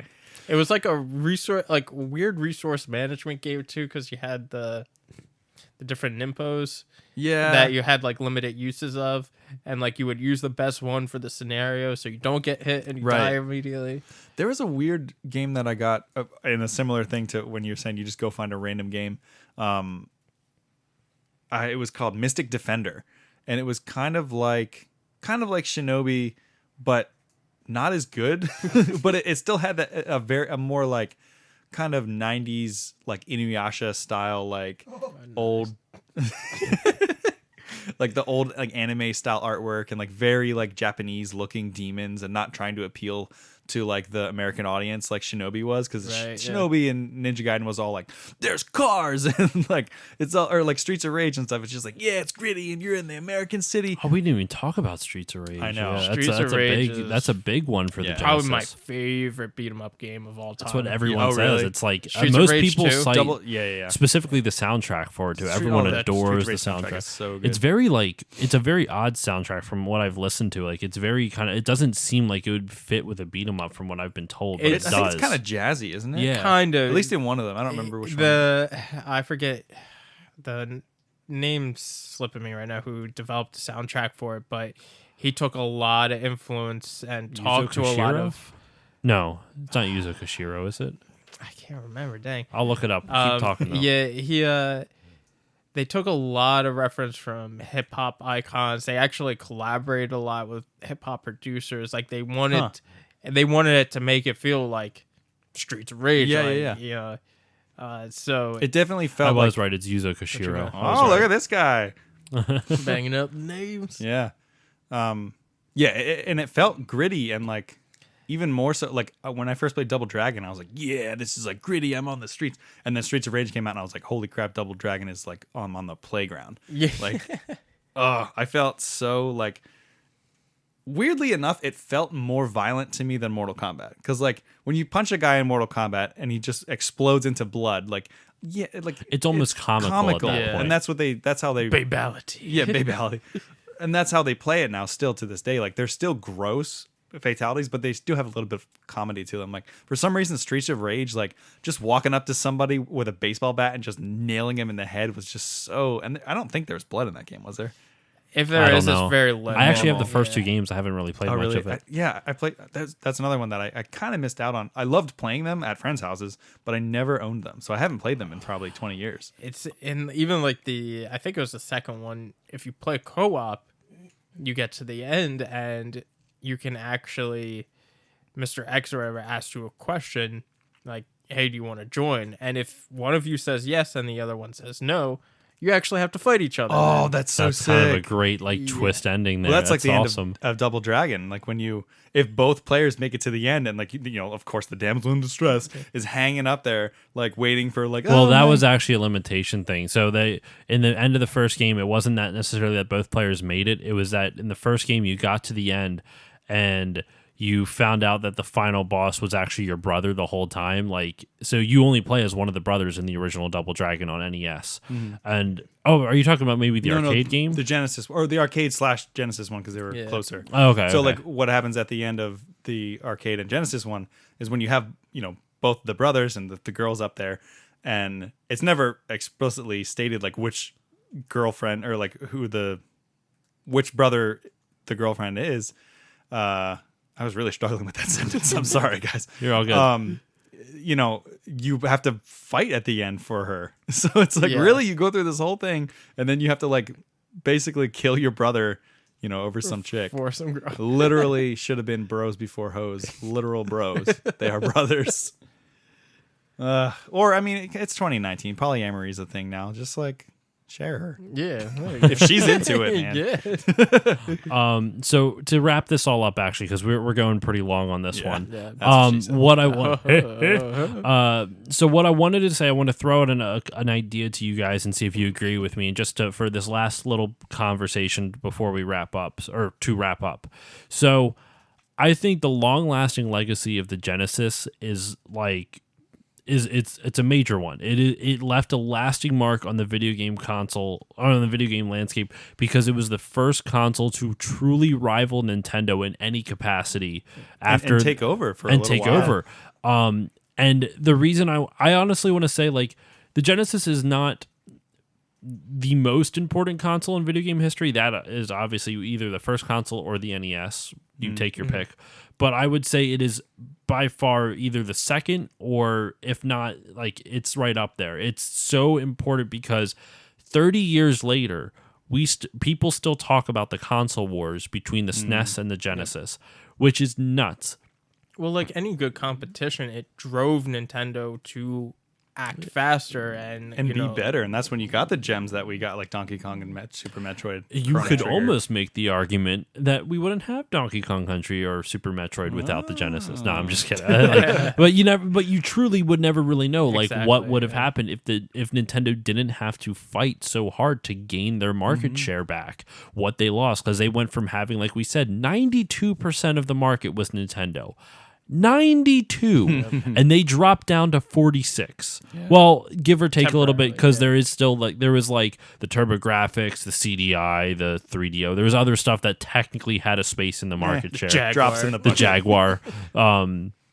So, like, okay, it wasn't necessarily exactly, but if we're going off 100% scale and we're just assuming it's just Nintendo and just Sega, they went from 92% to 46% over the course of 5 years. Yeah. In a couple of years, Genesis had done that much to them. They were that dominant. And on top of that, like, Sega was huge outside of the US prior to the Genesis. The Master System was huge in Brazil. It blew up in the UK. Yeah, the Master System, like, for some reason blew up in Brazil, like South America. Well, it was because Sega marketed it towards them. Nintendo didn't have that market yet. Sega saw the market, and I mean, Brazil is a huge fucking country, and South America is a big continent. So like. And it's like, because North America, generally, it's just Canada and the U.S. Right. But South America, you got a lot more options. You have a lot more countries to look at. So you have a lot more markets to break into. And obviously, Brazil is one of the bigger ones down in South America. So Brazil was a huge market for them. And so the Genesis, I would assume, also did well there. But the Genesis, like you said, did super well over in Europe, because the Nintendo didn't do much over in Europe. Right. Nintendo also didn't market it for the most part, so it wasn't for lack. It was basically for lack of trying. Yeah, they probably felt like they didn't need to, because they were just sitting pretty. Right. Yeah. Exactly. Well, for so many years. Britain also had, like, since the Nintendo wasn't big, they had a big microcomputer scene. So like, microcomputers are weird because it's like what we kind of know of as PCs now, but like it was like in a primitive form. It was, I would almost say it was like micro, literally, because the size was smaller than the giant ass room computers that they had at the time. But like the ZX Spectrum or the ZX Spectrum, that was like a microcomputer in Britain that was big, that kind of thing. What were you gonna say? I think we were talking about computers. One thing that I heard, that I read recently, was that the Genesis chip was the same as like the original Macintosh, the Apple Macintosh computer. Really? Which is insane when you think about like what that it meant. could do. Yeah. Yeah. Like the processing power was like the same as like one of the like biggest home computers. I think at the Mac time. came out a couple of years prior to that, though, so it was using like older technology. Yeah. But still, I'm sure. Yeah, that's still like, I don't know. That impressed me. I guess what the point I was trying to make is that the Genesis had such a valuable impact to the video game economy and to just the video game community in general, because, like I said, 30 years later, we're still talking about this stupid console war. And in fact, it is the basis for which all other console. In fact, I would argue that it is the largest console war in the history of the video game industry. Oh yeah, for sure. Yeah, by Which far. Is so weird when you think about, like, we touched on it a little bit earlier about like, and talking about it with you guys made me just realize this more and more, was that like, it was such a, I don't want to say a pointless war, but it was like, they were so different than what we see today, because today, it's Microsoft and Sony, but like it's just like they're the same essentially. Exactly. Like it's there was just it's what exclusives do you want, and that's fine. And and if you really think about it, like the consoles were like different, like on a technical level, but like it's the same reason why we compare them so much. But what's interesting about, I think the reason why this console war specifically is so memorable, one, the majority of people with buying power were alive for it. Two, games that were released on two consoles were different.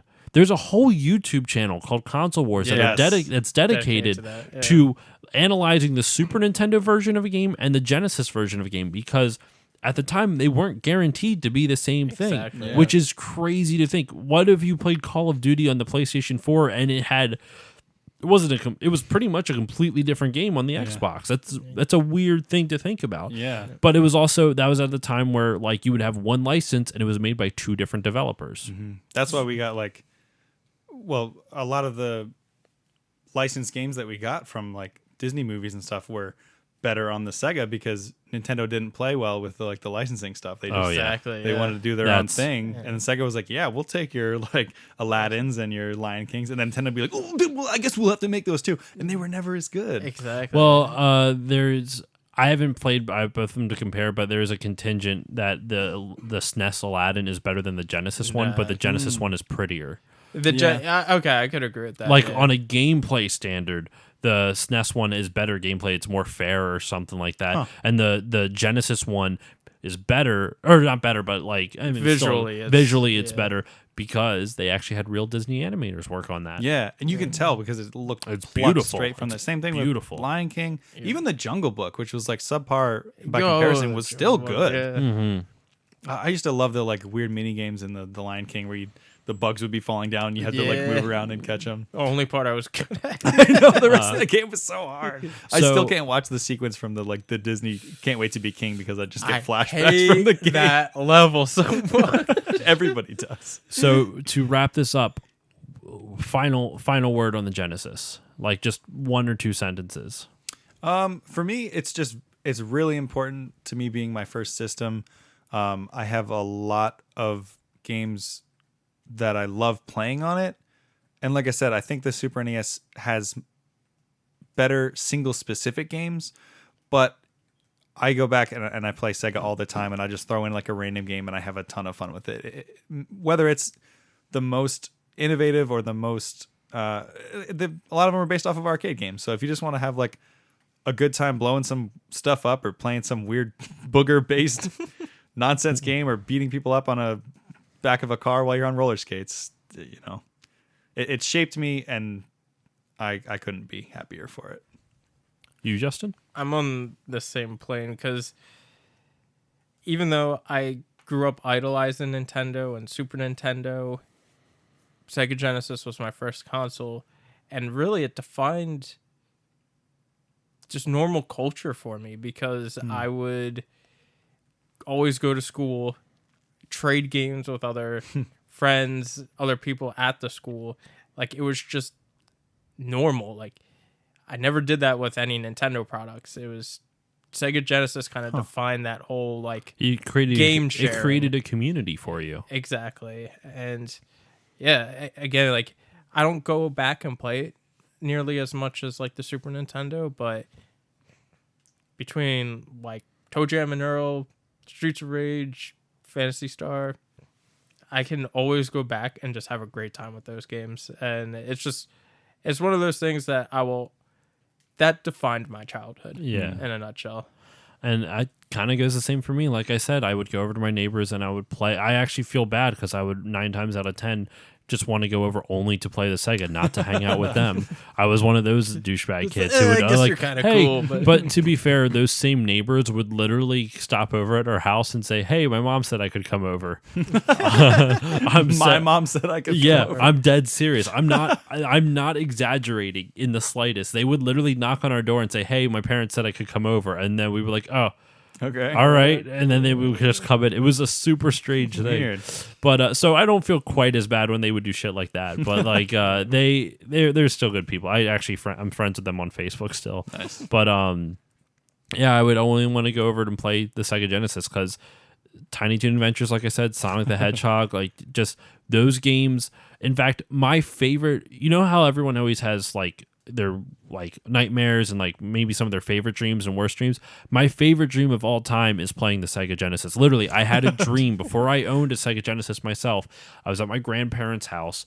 And it was a room. I was in a room that literally didn't exist in the architecture of their house. It was created in my mind. The Sega room. And this is like the cheesy. This is something out of like a '90s, like like don't do drugs type of thing. Like it was just it's so cheesy. So it's in a room. It's in this one room. There's a Sega Genesis hooked up. I'm playing Tiny Toon Adventures because, like I said, it was my favorite. It was this like warm lit type of room. You know how like when the sun comes in at like 10 a.m. and it's like this beautiful warm lighting. So specific. That's what it was. And then all my friends who were the neighbors were literally outside playing and having a good time. I was watching them upstairs have a good time while they were outside Crying at the window. No, I was just in heaven because I'm playing Tiny Toons and they're outside like doing whatever playing. It was like the most absurdist utopia that doesn't make any logical sense. No, what I'm saying is like in my dream world, that's what it was. Yeah. Like that because like why the fuck else would they be outside literally like laughing, going ha ha ha ha, like running through the Did they have cheese? No cheese. Dancing around tossing me with the cheese. This was before the cheese Just incident. like pulling the string cheese. You ever see the one All That sketch where it was the cheese police? No. They do like they make it look like it's filmed like it's from the show Cops, and it's a drug bust, but it's everyone in the drug house just has cheese. There's like grilled cheese just grilling on the stovetop. So this girl has 2 cans of Cheese Whiz, and it's really funny. You would remember. Anyway. I actually didn't see that until a couple of years ago. Thank you very much. What was Go it fuck yourself. when you were working through the trauma of the cheese? Just like one tear. And it was actually in my nightmare it was just a drop of whiz. Oh. Oh, sorry, Cheese Whiz. I made it sound like it was pee. I just realized that. That's the Philly thing. We call it Yeah. whiz on. Yo, put some whiz. whiz I haven't on. heard anybody call peeing whizzing in like since the Sega Since the came show. out. I know, right? Let's bring whiz back. Let's bring it back. Let's to the wrap up 90s. this episode because I got to take a mad whiz. But all Gotta right, take a wicked whiz, dude. Now we're from Boston. No, you're Peter Griffin. Yeah. There you go. But all right, so thank you all once again for listening. We're going to end it on whiz. Thank you, Andrew. So Whizza! Whizza. So, do you guys have any plugs? Anything you want to plug at the moment? Andrew, you kind of did at the beginning. You guys have a YouTube channel, the Experience Point or the EXP Point. Yeah, Check them well, out. it's the Experience Point. It is on YouTube. We have plans to get into Twitch. We just launched this year, so You got and you got married, so And I like, got you married. haven't been able to like do much content just yet. yeah. So we put some stuff out. My lovely wife Driana and I, and our best man Jesse. We do a lot of gaming stuff. We do movie stuff. The idea is to do a lot more stuff like this, where it's just kind of conversations, getting people in there. The reason it's called the Experience Point is because I want to hear about people's experiences with video games. You know, obviously it's video games. Haha, it's Experience Point. I'm still amazed that name was not taken by like another Me YouTube channel too. because it's a really good name. Thanks. Yeah, I'm super proud of it. Also, I'm a graphic designer, so I'm really proud of the branding too. Anyway, the goal in the future is to do a lot more conversational stuff like this, and eventually, if we can get the funds for it after a wedding that we finance pretty much ourselves, to get a nice gaming PC and start to stream some video games. We can do some retro stuff. We can all play Streets of Rage and Booger Man and Vector Man and Earthworm Jim Man. But we're starting to get into tabletop stuff too. We're doing that a Pokemon tabletop, probably some D&D. We get into cosplay stuff. The idea is for it to be like kind of a nerd like nexus almost. So Yeah. getting into all sorts of nerd goodness. The Nerd Nexus would also be a good name for something. That's true. That is Copyright very me. true. Justin, what about you? Anything you want to plug? I'm just an old software developer, but You just turned 85. Happy Yeah. birthday, Justin. I'm gonna program the code now. But you'll probably catch me with these lovely folks, and Just hear me around. You You'll might also catch be me on- at a convention. You'll also be on more Bond episodes. Yeah, Oh, boy. yeah. But yeah, if you go to anime conventions or anything like that, feel free to sit and listen and stay a while. I was gonna say, will they find you by your voice? Like, they know but what no, you you look also, like? do you want to do you want to promote your Instagram? Yeah, or- it's just Kitsu Ninja, KITSU, NINGJA. I was gonna, you spelled it wrong. Some of the Ninja. letters were correct. And then what's your social handles for the Experience Point? The experience point, everything is just the EXP point. So On all like Facebook, Twitter, Yep. Instagram. Facebook, Twitter, Instagram, and then YouTube. You just search for the EXP point. And then, as usual, you can find me on Facebook, Twitter, and Instagram at StillLoadingPod on all of them. If you like what I do and you'd like to support me, please consider checking out the Patreon, patreon.com/StillLoadingPod.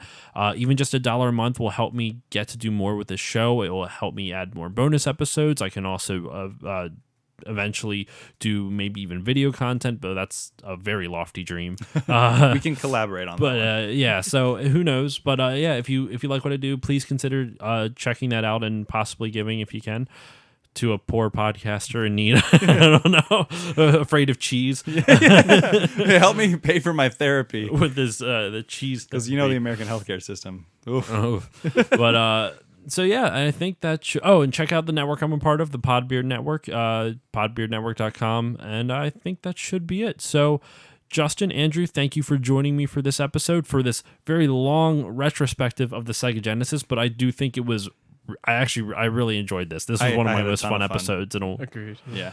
so that should be it. So thank you guys, and I will see you all next time. Peace out. Peace.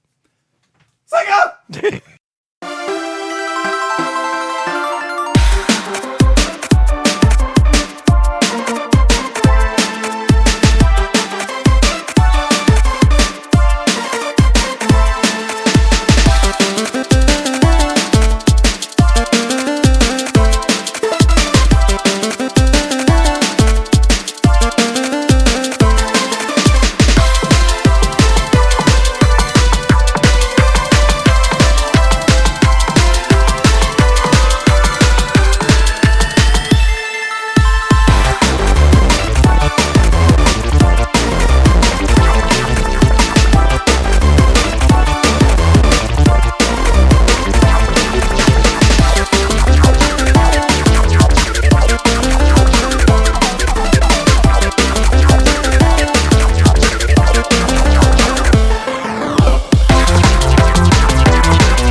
it sounds. I forgot what my line was. It's one word. It's Sega. You see what happens? I really did forget. I forgot my 4-letter line. Sega! Sega. It was so loud. Too loud. Oh my god. That's all. Well, I don't know it. I don't know what it It's sounds fine. We'll fix it in post. Yeah.